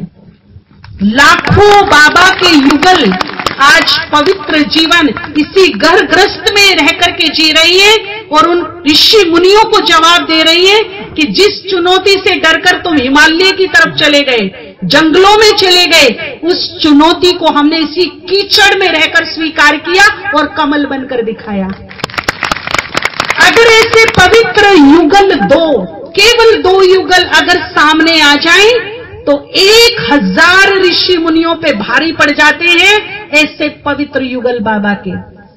1000 ऋषि मुनि को खिला दो और इन 2 पवित्र युगलों को खिला दो, बराबर फल मिलता है। अगर उन 5 पंडितों को खिलाने से ग्रहचारी उतर सकती है तो इन ब्राह्मण आत्माओं को खिलाने से ग्रहचारी नहीं उतरेगी क्या? पता चला हमारी क्या महानता है? पता चला विचारों में भी तामसिकता नहीं। जीवन में तो बहुत बड़ी बात है, यहां भी नहीं। ग्रहचारी रहेगी जब वो भोग खाएंगे और दिल से दुआ निकलेगी तो किसी का दुर्भाग्य टिक सकेगा? फिर क्या होगा? दुर्भाग्य मैदान छोड़ के भागेगा और सुंदर सौभाग्य वहां पर आएगा। उनकी दुआएं काम करेगी, ऊपर वाले की दुआएं काम करेगी। इस प्रकार हमारे पुण्य राइज होते हैं। पुण्य राइज होते ही भोगनाएं डाउन होती हैं, भोगनाएं एकदम समाप्त हो जाती है, बशर्ते उसमें भावना हो। भावना कैसी हो? जैसे हमारे बाबा की भावना थी। एक बार एक बूढ़ी माता ने अपने घर में पपीते का पेड़ बोया और पहला ही संकल्प कर दिया कि इस पपीते का पहला फल बाबा को खिलाऊंगी। हमारे मन में भी ये संकल्प आता है क्या? सीजन का पहला फल जब हम मार्केट में देखते हैं तो क्या दिल से मन में ये संकल्प आता है कि पहला फल ये मैं बाबा को स्वीकार कराऊं, या लेकर खुद शुरू हो जाते हैं? आता है ये संकल्प? आना चाहिए। अगर नहीं आता तो आना चाहिए।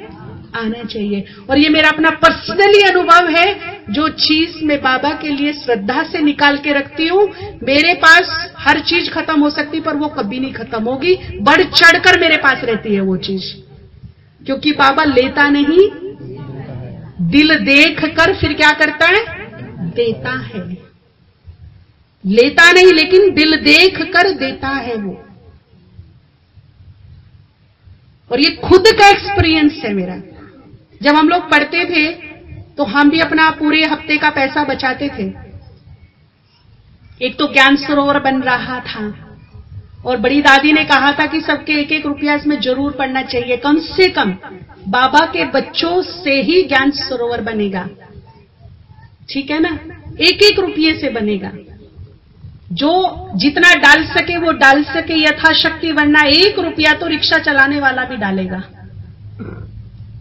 और एक एक रुपया सब डालते थे। ज्ञान सरोवर की एक नाम की भंडारी थी जिसमें सब डालते थे। हमने भी उसमें डालना शुरू किया, लेकिन फादर से चोरी।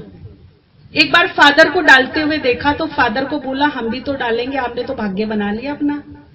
तो हमारे फादर ने जवाब दिया कि मैं घर का बड़ा हूं, मुखिया हूं, तो मैं पूरे परिवार का हिस्सा डालता हूं, केवल अपना नहीं डालता, उसमें तुम्हारा भी हिस्सा होता है, सारे परिवार का हिस्सा मैं इसमें डालता हूं। लेकिन हमें सेटिस्फेक्शन नहीं हुआ। मैं और एक हमारी सखी हैं जो अभी सूरत में रहती हैं, साधना भवन है वहां पर, हम दोनों ने प्लानिंग की कि कॉलेज में पढ़ते थे कि हम कॉलेज रिक्शा से जाते हैं, आज से रिक्शा बंद, पैदल जाएंगे पैदल आएंगे। घर पे झूठ बोला, जल्दी जाएंगे देर से आएंगे, हमारा एक्स्ट्रा पीरियड चलेगा, कोर्स रह रहा है, स्टडी पूरी नहीं हुई है, उसके लिए जाना पड़ेगा। 2-3 महीने तक जाते रहे, कोई प्रॉब्लम नहीं हुई। 2-3 महीने के बाद हमारे फादर को पता पड़ गया कि ये रिक्शा का पैसा तो रोज लेती है पर पैदल जाती है इतनी ठंड में। एक दिन उन्होंने पूछा हमसे कि हम तुम्हें रोज पैसा देते हैं रिक्शा का, लेकिन तुम पैदल क्यों जाती हो, पैसा का क्या करती हो? तो हमने सोचा अब तो इनको पता चल गया। सच बता दिया हमने कि देखो जिस दिन आपने पैसा डाला था ना भंडारी में, उस दिन हमें भी लगा था हम तो कन्याएं हैं, हमारे पास तो होता नहीं पैसा, तो हम अपने लिए पैसा कहां से लाएं, इसलिए हमने अपने हक का बचाया। हम पैदल गए पैदल आए और वो पैसा बचा करके हमने भंडारी में डाला। तो उनकी आंख में आंसू आ गए ये सुन करके। और मेरा पता क्या फायदा हुआ, उस समय मुझे 15 रुपए मिला करते थे। ये बात सुनकर हमारे फादर ने मुझे 30 रुपए देना शुरू कर दिए। देखिए बाबा को देने से क्या हो गया, डबल हुआ कि नहीं? ऐसे डबल होता है, ऐसे डबल होता है। ये खुद का एक्सपीरियंस है। हमने वो देखे हैं जो बिल्कुल रोडपति थे। एक माता ने शाम का भोजन छोड़कर यज्ञ में दिया। बेगरी लाइफ से यज्ञ गुजर रहा था। माता मजदूरी मेहनत करती थी, 3 बच्चे थे, रोज के उसने 75 पैसे बचाए। और कैसे बचाए? जो उसके शाम के भोजन में लगते थे वो बचाए। शाम का भोजन कितने साल तक नहीं खाया, पेट पर पट्टी बांधकर। अब सोचिए उसे अगले दिन 10 घंटे मजदूरी करनी है, तो भी उसने शाम का भोजन नहीं खाया। पेट पर पट्टी बांधकर वो बाबा को देती गई देती गई देती गई। आज भी वो माता है पर राजमाता से कम नहीं है। 2-2 करोड़ की तो गाड़ी है उसके पास, किसी का रखता नहीं है भगवान।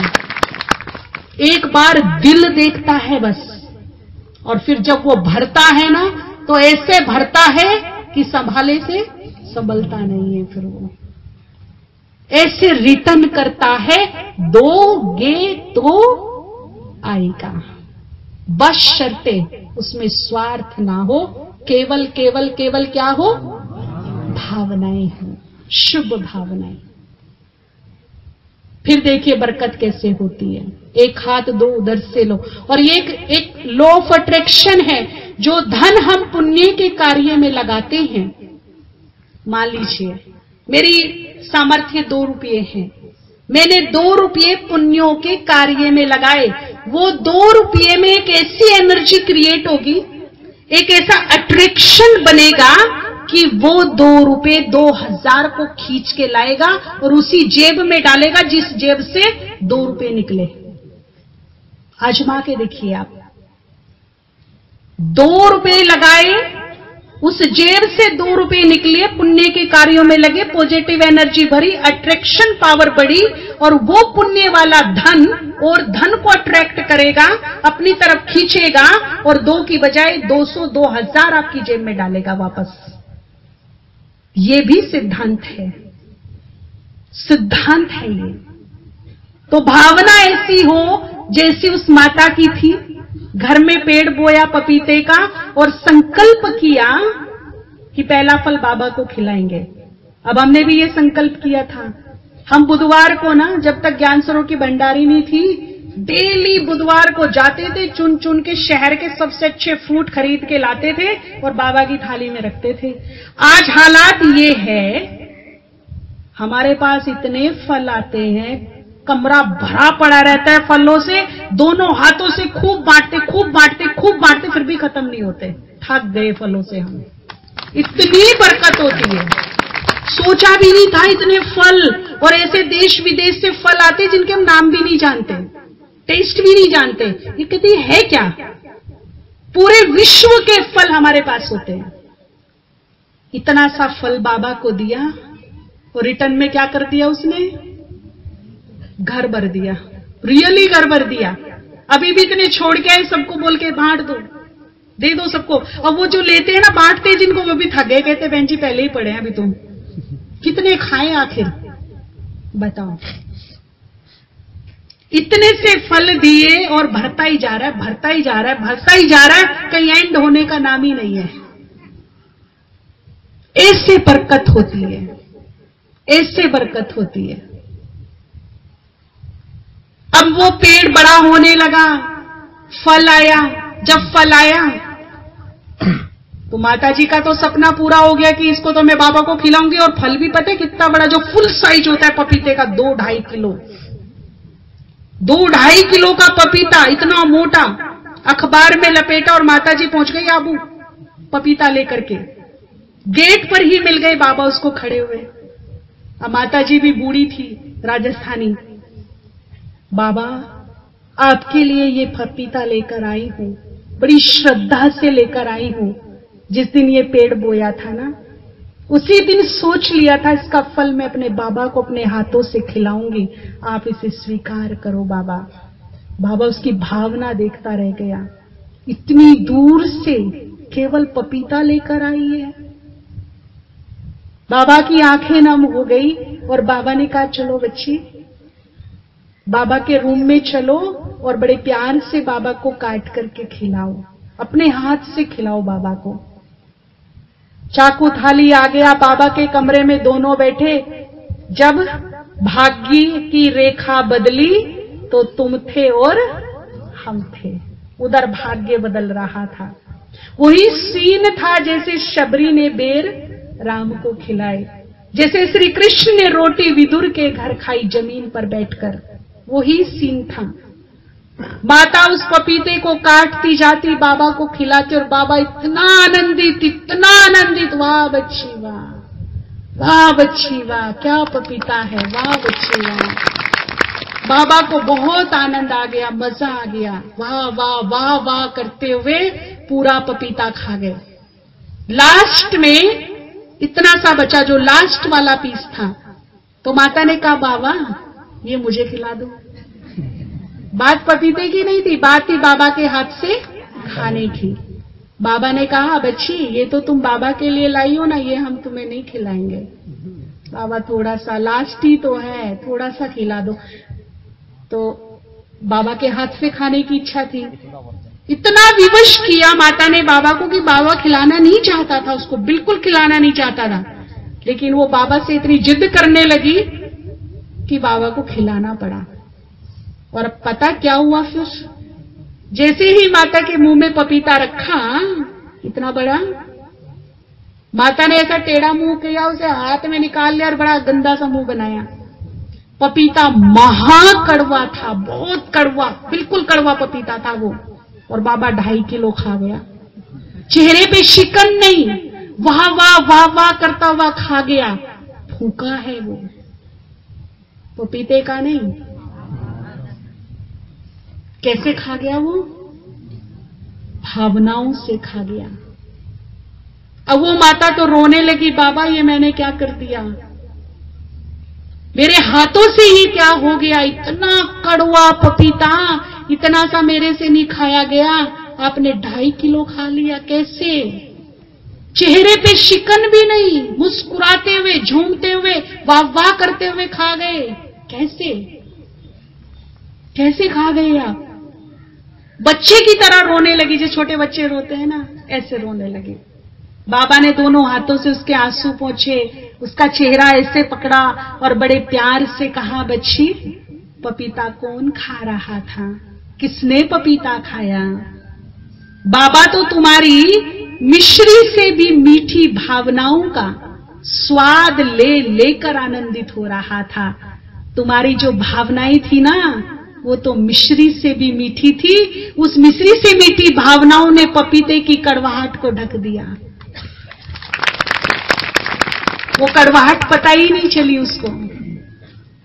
देखिए कितना भूखा है वो मेरी भावनाओं का, और कितना सम्मान करता है वो मेरी भावनाओं का। कभी भी ठेस नहीं लगाता हमारी भावनाओं को।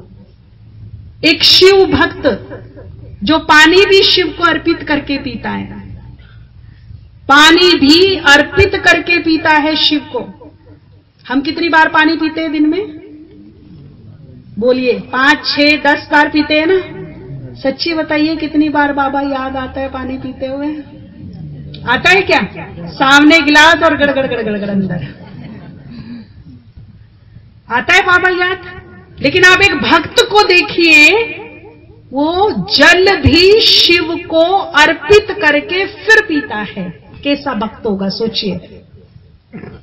बस उसका एक ही संकल्प है, वो शिव के सामने खड़ा हो जाता है शिवलिंग के, और एक ही संकल्प करता है, शिव मेरे घर में कोई संतान नहीं है, एक पुत्र रतन तेरी कृपा से हो जाए तो बड़ा अच्छी बात है। एक ही संकल्प है उसका, जीवन का पहला और अंतिम संकल्प शिव के सामने रखा है। उस भक्त की भक्ति से, उसकी भावना से इतना प्रभावित होता है ऊपर वाला कि उसके घर ऐसी आत्मा को भेजता है। जब वो आत्मा चलती है तो हजारों कदम रुक जाते थे। जहां वो खड़ी हो जाती थी वहां खुशियों की बहार आ जाती थी। अगर वो मुस्कुरा दे तो हजारों चेहरों की उदासी हर लेती थी। जो शिव की शान थी, जो ब्राह्मण परिवार की जान थी, ऐसी हमारी दादी प्रकाशमणि उनके घर में पुत्र रतन बन के जन्मी। सोचिए, अष्ट रत्नों में एक, जिनकी दृष्टि पाने के लिए घंटों लाइन में खड़े रहते थे लोग। कैसे माता पिता होंगे वो, जिनकी गोद में वो खेल रही है बच्चा बन करके। अगर भक्त की सुनवाई हो गई तो बच्चों की नहीं होगी क्या? होगी या नहीं होगी? लेकिन किस आधार पर होगी? भावना के आधार पर होगी। हमारी दादी जानकी, जो अब 101 साल की हो गई हैं, कुछ साल पहले बहुत बीमार हो गई। डॉक्टर ने कहा कुछ भी हो सकता है, क्रिटिकल कंडीशन है। हमारी बड़ी दादी ने सभी जोन इंचार्ज को बुला लिया, कभी भी कुछ भी हो सकता है। अहमदाबाद में एडमिट थी, बहुत ही खराब तबीयत थी। दादी ने ऐसे में बहन से कहा, मैं यहां भोग लगा सकती हूं? उनकी बड़ी भावना है भोग में। तो कहा लगा सकते हो तो इंतजाम करो। थोड़ी देर में एक थाल आ गया भोग का बन करके। ऐसी कंडीशन में जब डॉक्टर ने कह दिया कुछ भी हो सकता है, दादी ने जमीन पर बैठकर आधा घंटा बाबा को भोग लगाया और 7 वर्ष आयु पाया। आज वो 101 साल की हो गई, बिल्कुल ठीक है, हमारे सामने है। पीछे हम चेन्नई गए, वहां एक मुक्तोमणि बहन है। उसने कहा हम बाबा का घर बना रहे थे, बनाते बनाते रुक गया, पैसा खत्म हो गया। हमने किसी से नहीं मांगा, बोला ही नहीं कुछ। अमृत वेले उठते, भोग बनाते या फल फ्रूट दूध का, नहा धोकर बाबा को अमृत वेले भोग लगाते और संकल्प देते, बाबा तेरा घर है, तेरा सेवा स्थान है, तेरे लिए बन रहा, तेरी सेवा के लिए बन रहा, तू बना, जैसे भी बना, कैसे भी बना, तू बना। और आज चेन्नई का सबसे सुपर सेंटर है, कई करोड़ लग करके वो सेंटर बना है। बहन को ये पता नहीं कैसे बन गया, कहां से बन गया, उसे कुछ पता नहीं। और ऐसे पूरे भारत में हम ऐसे कई सेंटर, कम से कम 20 सेंटर को जानते हैं जिन्होंने केवल भोग लगा लगा करके अपना सेंटर बना लिया। उन्हें पता ही नहीं कहां से कब कैसे बन गया बस, और बहुत अच्छा बन गया। जिनके कारोबार डूब रहे थे, बिजनेस डूब रहे थे, उन्होंने श्रद्धा से बाबा को भोग लगाया, मन में संकल्प किया हमारा ये कारोबार, हमारा बिजनेस ठीक हो जाए तो हम इतना हिस्सा बाबा को अवश्य देंगे। आज उनके देश विदेश में बिजनेस फैल गए हैं, इतने बड़े वो अरबों खरबोपति बन गए हैं। सीधी सी बात है, खुला दिल करो दो तो आएगा, रख दो तो ठहर जाएगा। जितना बहेगा उतना नया आता जाएगा, और यदि रख दिया तो सड़ जाएगा। आया किसी के काम में? 20-20 करोड़ गंगा जी में फेंका है लोग जाके, बोरे के बोरे रेलवे स्टेशन पे मिल रही हैं, जला दिए, नालों में फेंक दिए, रखा हुआ काम में आया? इसीलिए बाबा के महावाक्य दुनिया में कोई नहीं काट सकता। बच्चे किसी की दबी रहेगी धूल में, किसी की राजा खाए, सफल उसी की होए जो घड़ी अर्थ लगाए। लास्ट में कहानी सुनाकर खत्म करूंगी, और एक बात कहना चाहूंगी कि जो पक्के बाबा के बच्चे हैं, जिनके किचन में नॉनवेज नहीं बनता, वो 24 घंटे में एक बार बाबा को भोग जरूर लगाएं अपने घर में, बड़ी श्रद्धा के साथ लगाएं। देखिए उस घर में बरकत तो होगी। जिस घर में रोज भगवान खाएगा उसके भंडारे भरपूर रहेंगे, काल कंटक सब दूर रहेंगे। दूसरी बात, उस भोग को 108 बार मैं परम पवित्र आत्मा हूं, मैं परम पवित्र आत्मा हूं, ये स्वामान लेकर, ये सोचकर बनाना है। फिर बाबा को बड़े प्रेम से भोग लगाकर पूरे भोजन में मिक्स करना है, फिर पूरे परिवार को खिलाना है। ये भोग ही दुख भंजन भोजन बनेगा। अगर किसी को बुरी आदतें हैं, बुरी लतें हैं, व्यसन लेता है, दारू नशा कुछ करता है, तो आप कंटिन्यू इस प्रकार का भोजन खिलाइए। ये अन्न का असर मन पर इंजेक्शन की तरह काम करेगा, व्यसन छूट जाएंगे और आपके घर में सुख शांति आ जाएगी, संस्कारी बच्चे बनेंगे, घर में प्रेम बढ़ेगा, शांति बढ़ेगी, समृद्धि बढ़ेगी इस भोग लगाने से। दूसरा क्या होगा, यदि यहां मैं रोज बाबा को भोग लगाती हूं तो विनाश काल में दुनिया भूखी मरे तो मरे, लेकिन जिस घर में रोज बाबा ने भोग स्वीकार करा है, ये बाबा की ड्यूटी है, वो धरती फाड़ के दे, आसमान चीर के आपके पास दाल रोटी अंतिम श्वास तक बाबा भेजता रहेगा, आपको भूखा नहीं मरने देगा। एक जन्म तो क्या, किसी भी जन्म में वो भूखा नहीं मरेगा जिसने भगवान को भोग लगाया हो, कभी भूखा नहीं मरेगा, बल्कि उसके दरवाजे पर लेने वालों की लाइन होगी और वो दाता बनकर देते रहेंगे, देते रहेंगे, देते रहेंगे, उनका कभी खुटेगा नहीं, बढ़ता रहेगा, बढ़ता रहेगा। ये ऐसी जादुई चीज है, ऐसी जादुई चीज है ये। पर शर्त एक है, जिसकी रसोई में नॉनवेज ना बनता हो उसी की रसोई का बाबा भोग स्वीकार करेगा, अन्यथा नहीं।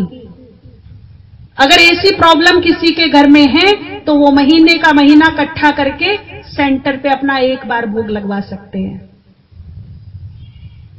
ऐसे बर्तनों का, ऐसी रसोई का, ऐसे चूल्हे का बाबा स्वीकार नहीं करेगा जहां मुर्गे बकरे बनते हो, बिल्कुल नहीं खाएगा, देखेगा भी नहीं। ठीक है, तो लास्ट में कहानी सुना करके खत्म करूंगी। कृष्ण और सुदामा, नाम सुने आप सबने? कृष्ण और दोनों ही बाल सखा, एक ही गुरु से शिक्षा दीक्षा ली, एक ही गुरुकुल में लंबा समय रहे, एक ही संस्कार लिए, पर भाग्य की विडंबना देखिए, एक बन गए द्वारिकाधीश और एक महाकंगाल, गरीब, दरिद्र, बदनसीब। क्या गलती कर दी थी सुदामा ने? एक बार गुरु मां ने कुछ चने देकर जंगल में भेजा, लकड़ियां चुनकर ले आओ, राइट। सुदामा पेटू था, सुबह शुरू से ही उसे बहुत भूख लगती थी, बहुत खाता था, पेटू टाइप था। कृष्ण अल्पाहारी थे, लकड़ी चुनते चुनते सुस्ताने के लिए एक वृक्ष के नीचे बैठ गए। कृष्ण ने आंख बंद कर ली, ध्यान मगन हो गई। सुदामा ने सोचा इसे भूख पहले ही कम लगती है, ऊपर से सो भी गया, और सारे चने कृष्ण का हिस्सा खा गया और कंगाली अपने नाम लिखवा ली। अटेंशन, जो गलती सुदामा ने की, कहीं वो गलती मैं तो नहीं कर रही? ध्यान देना इस बात का।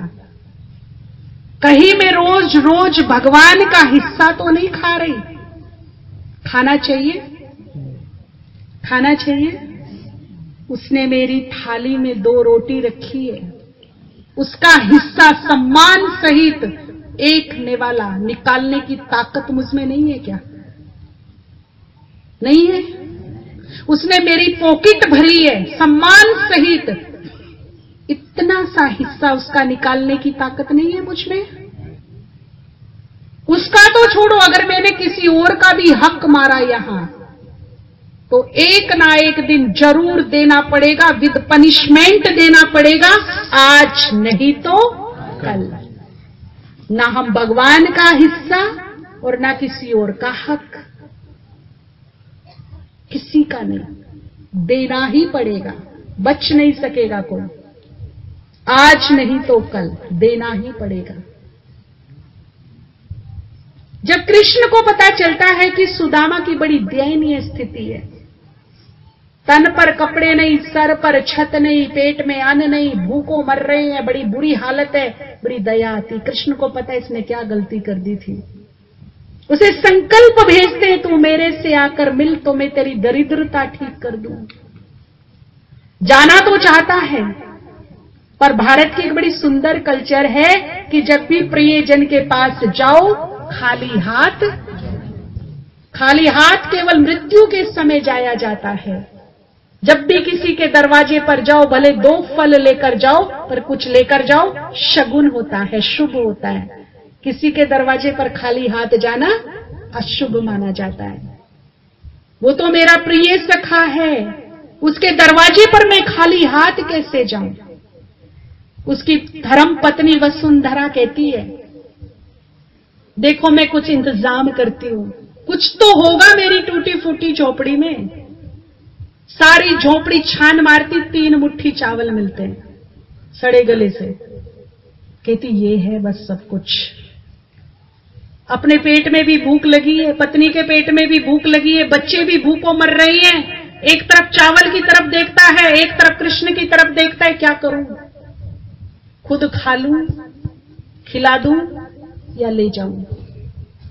उनकी धर्मपत्नी कहती है, आज यदि 3 मुट्ठी खा भी लिए, कल फिर भूखे मरेंगे, कल फिर कोई रास्ता नहीं है। इससे बढ़िया तो यह है कि तुम कृष्ण के लिए ले जाओ। अपनी साड़ी का एक मैला कुचेला हिस्सा फाड़ करके बांध करके दे देती है, ले जाओ। जाते हैं सुदामा, फिर क्या क्या होता है वो आप सबको कहानियों में जैसा लिखा है पता है। अब मुद्दे की बात आती है, संध्या काल का वक्त है। श्री कृष्ण मुस्कुरा करके कहते, सुदामा तुम इतने दिनों के बाद आए, खाली हाथ आए, कुछ लाए नहीं मेरे लिए? अब सोचिए, जिसका सिंहासन सोने का, जिसकी पूरी द्वारिका सोने की, उसे कुछ चाहिए क्या? सोचिए, उसे कुछ चाहिए? ऊपर वाले को कुछ चाहिए? जो सारी सृष्टि का रचयिता है, जो 1 सेकंड में जो चाहे वो निर्माण कर सकता है, उसे हमारे से कुछ चाहिए? उसे कुछ नहीं चाहिए, लेकिन हमें चाहिए, हमें चाहिए। और हमारी चाहत को पूरी करने के लिए उसने कुछ विधियां बनाई हैं, कुछ नीतियां बनाई हैं। कृष्ण को कुछ नहीं चाहिए, ऊपर वाले को कुछ नहीं चाहिए, परंतु हमें चाहिए। लाया तो है चावल, पर उसके ठाट बाट, सोने के महल, सोने के बर्तन, सोने के सिंहासन, सोने के बेड देख करके घबरा गया। मेरे 3 मुट्ठी चावल, संकोच आ रही है, शर्म आ रही है, कैसे दूं? छुपाने की कोशिश करता है, लेकिन श्री कृष्ण को उसके भाग्य की रेखा बदलनी है। शाम का टाइम है, पर भाग्य का सूरज उगने वाला है। अब संध्या काल का टाइम है, पर भाग्य का सूरज उगने वाला है। वो पल, वो क्षण अब आ गया। बड़े हक अधिकार से उसकी पोटली ले लेता, कहता, सुदामा अभी तक तेरी आदत नहीं गई, छुपा रहा है मुझसे। बड़े मान सम्मान के साथ इतनी प्रेम की भेंट लाया है। एक एक चावल ये तो सोने चांदी हीरे माणिक मोती से भी कीमती है। बड़े प्यार से एक मुट्ठी भरता है। अब भूलों की भरपाई हो रही है। जो सुदामा ने भूल कर दी थी उसकी भरपाई हो रही है। एक मुट्ठी चावल खाए कहा सुदामा, एक लोक तेरे नाम। फिर दूसरी मुट्ठी चावल की खाई और कहा सुदामा, दूसरा लोक भी तेरे नाम। अब तीसरी मुट्ठी जैसे ही भरता है पूरा देवमंडल हिल जाता है। कोई रोको इसको। सुदामा कंगाल को तीनों लोक देने चला है, कोई तो रोक लो इसको। इतने में उनकी धर्म पत्नी आकर हाथ पकड़ लेती, स्वामी हमारा भी तो हिस्सा है ना, हमें भी तो दो, हम भी तो खाएंगी। उनसे पूछती है उनकी धर्म पत्नी, अपने सखा के प्रेम में इतने भाव विभोर हो गए कि अपने सहित अपना सब कुछ, श्री कृष्ण अपने सहित अपना सब कुछ, तीनों लोक, सारी वैभव संपत्ति, सब कुछ सुदामा को देने चले हो। तो श्री कृष्ण बड़े मुस्कुरा करके कहते हैं कि सुदामा की बारी खत्म हुई, अब बारी मेरी शुरू होती है। देखिए उसकी सारी ही संपत्ति 3 मुट्ठी चावल थे। वो चाहता तो अपने पेट की भूख शांत कर सकता था, अपने बच्चों को प्राणदान दे सकता था। उसकी सारी ही संपत्ति 3 मुट्ठी चावल थे। उसने वे 3 मुट्ठी चावल खुद नहीं खाए, मेरे लिए ले आया। अब इसकी बारी खत्म, अब मेरी बारी शुरू होती है। अब जितनी भी मेरी संपत्ति है सब सुदामा की है। जब उसने देने में संकोच नहीं किया तो अब मैं देने में संकोच क्यों करूं। एक बार दिल पर दस्तक देता है भगवान, दिल की नीयत देख लेता है भगवान, और यदि नेक नीयत होती है तो फिर बारी उसकी शुरू होती है, मेरी खत्म हो जाती है। और जब उसकी बारी शुरू होती है तब मेरे भंडारे भरपूर होते हैं, काल कंटक सब दूर होते हैं। ऊपर वाले भी कह रहा है, एक बार दिल से बुद्धि से तू मुझ पर समर्पित होकर तो देख, तेरी पूरी ही दुनिया सोने की ना बना दूं तो कहना, पूरी ही दुनिया तेरी सोने की ना बना दूं तो कहना। आज महल तो है लेकिन संतोष नहीं है, शांति नहीं है, सुख नहीं है। वो ऐसा महल बनाकर देगा कि जिसमें सुख भी होगा, संतोष भी होगा, प्रेम भी होगा, शांति भी होगी। तो भावनाओं से बांधिए उसको और एक दृढ़ संकल्प करके यहां से जाएंगे कि आज से कुछ भी हो जाए, मेरा भगवान मेरी ओर से भूखा नहीं रहेगा, हम उसे भूखा सोने नहीं देंगे। ये मेरा दृढ़ संकल्प है आज से। ठीक है, थैंक यू, शुक्रिया। आप सभी सुखी रहिए, खुश रहिए, निरोग रहिए, भरपूर रहिए। आप सबका सदा ही मंगल हो। थैंक यू, शुक्रिया। ओम शांति। ओम शांति। दीदी जी का मैं दिलो जान सीखो प्रेम से धन्यवाद करना चाहती हूँ। दीदी ने आज बहुत सुंदर हमको बताया कि भोग कैसे लगाए और भोगना कैसे मिटाए, है ना। अब हम सभी बहुत प्यार से भोग लगाकर हमारे भंडारे भी भरपूर करेंगे और हम खुद भी भरपूर होंगे। अभी सभी भाई लोग जो है, जो कुमार है, उनकी पिकनिक है और जो सभी ने टिफिन लाया है वो अपना टिफिन खाएंगे। और आज का शाम का जो प्रोग्राम है, हमने राइट हैंड में कुछ रखा है तो सभी बहुत ही एक संकल्प करते हुए डालेंगे कि जो बाबा का नया भवन बनने वाला है, इस पवित्र धन से उसकी शुरुआत हो। मेरे इस धन से उस भवन में एक ईंट जरूर लगे। पहले बहनें आएंगी एक एक और अपने राइट हैंड का इसमें रखेंगी, लेफ्ट हैंड पर कोई सिंबल बना करके अपनी बरकत में रखेंगे, अपने घर में ले जाकर जहां आपकी बरकत होती है। ठीक है, तो आ जाएं। अभी पहले भाई आएंगे कि माताएं आएंगे? जी राइट हैंड में है, तो सबसे पहले मैं मेरी ओर से डालती हूँ। सब में पहले कुमार आ जाएंगे, सब में पहले कुमार आ जाएंगे। और आज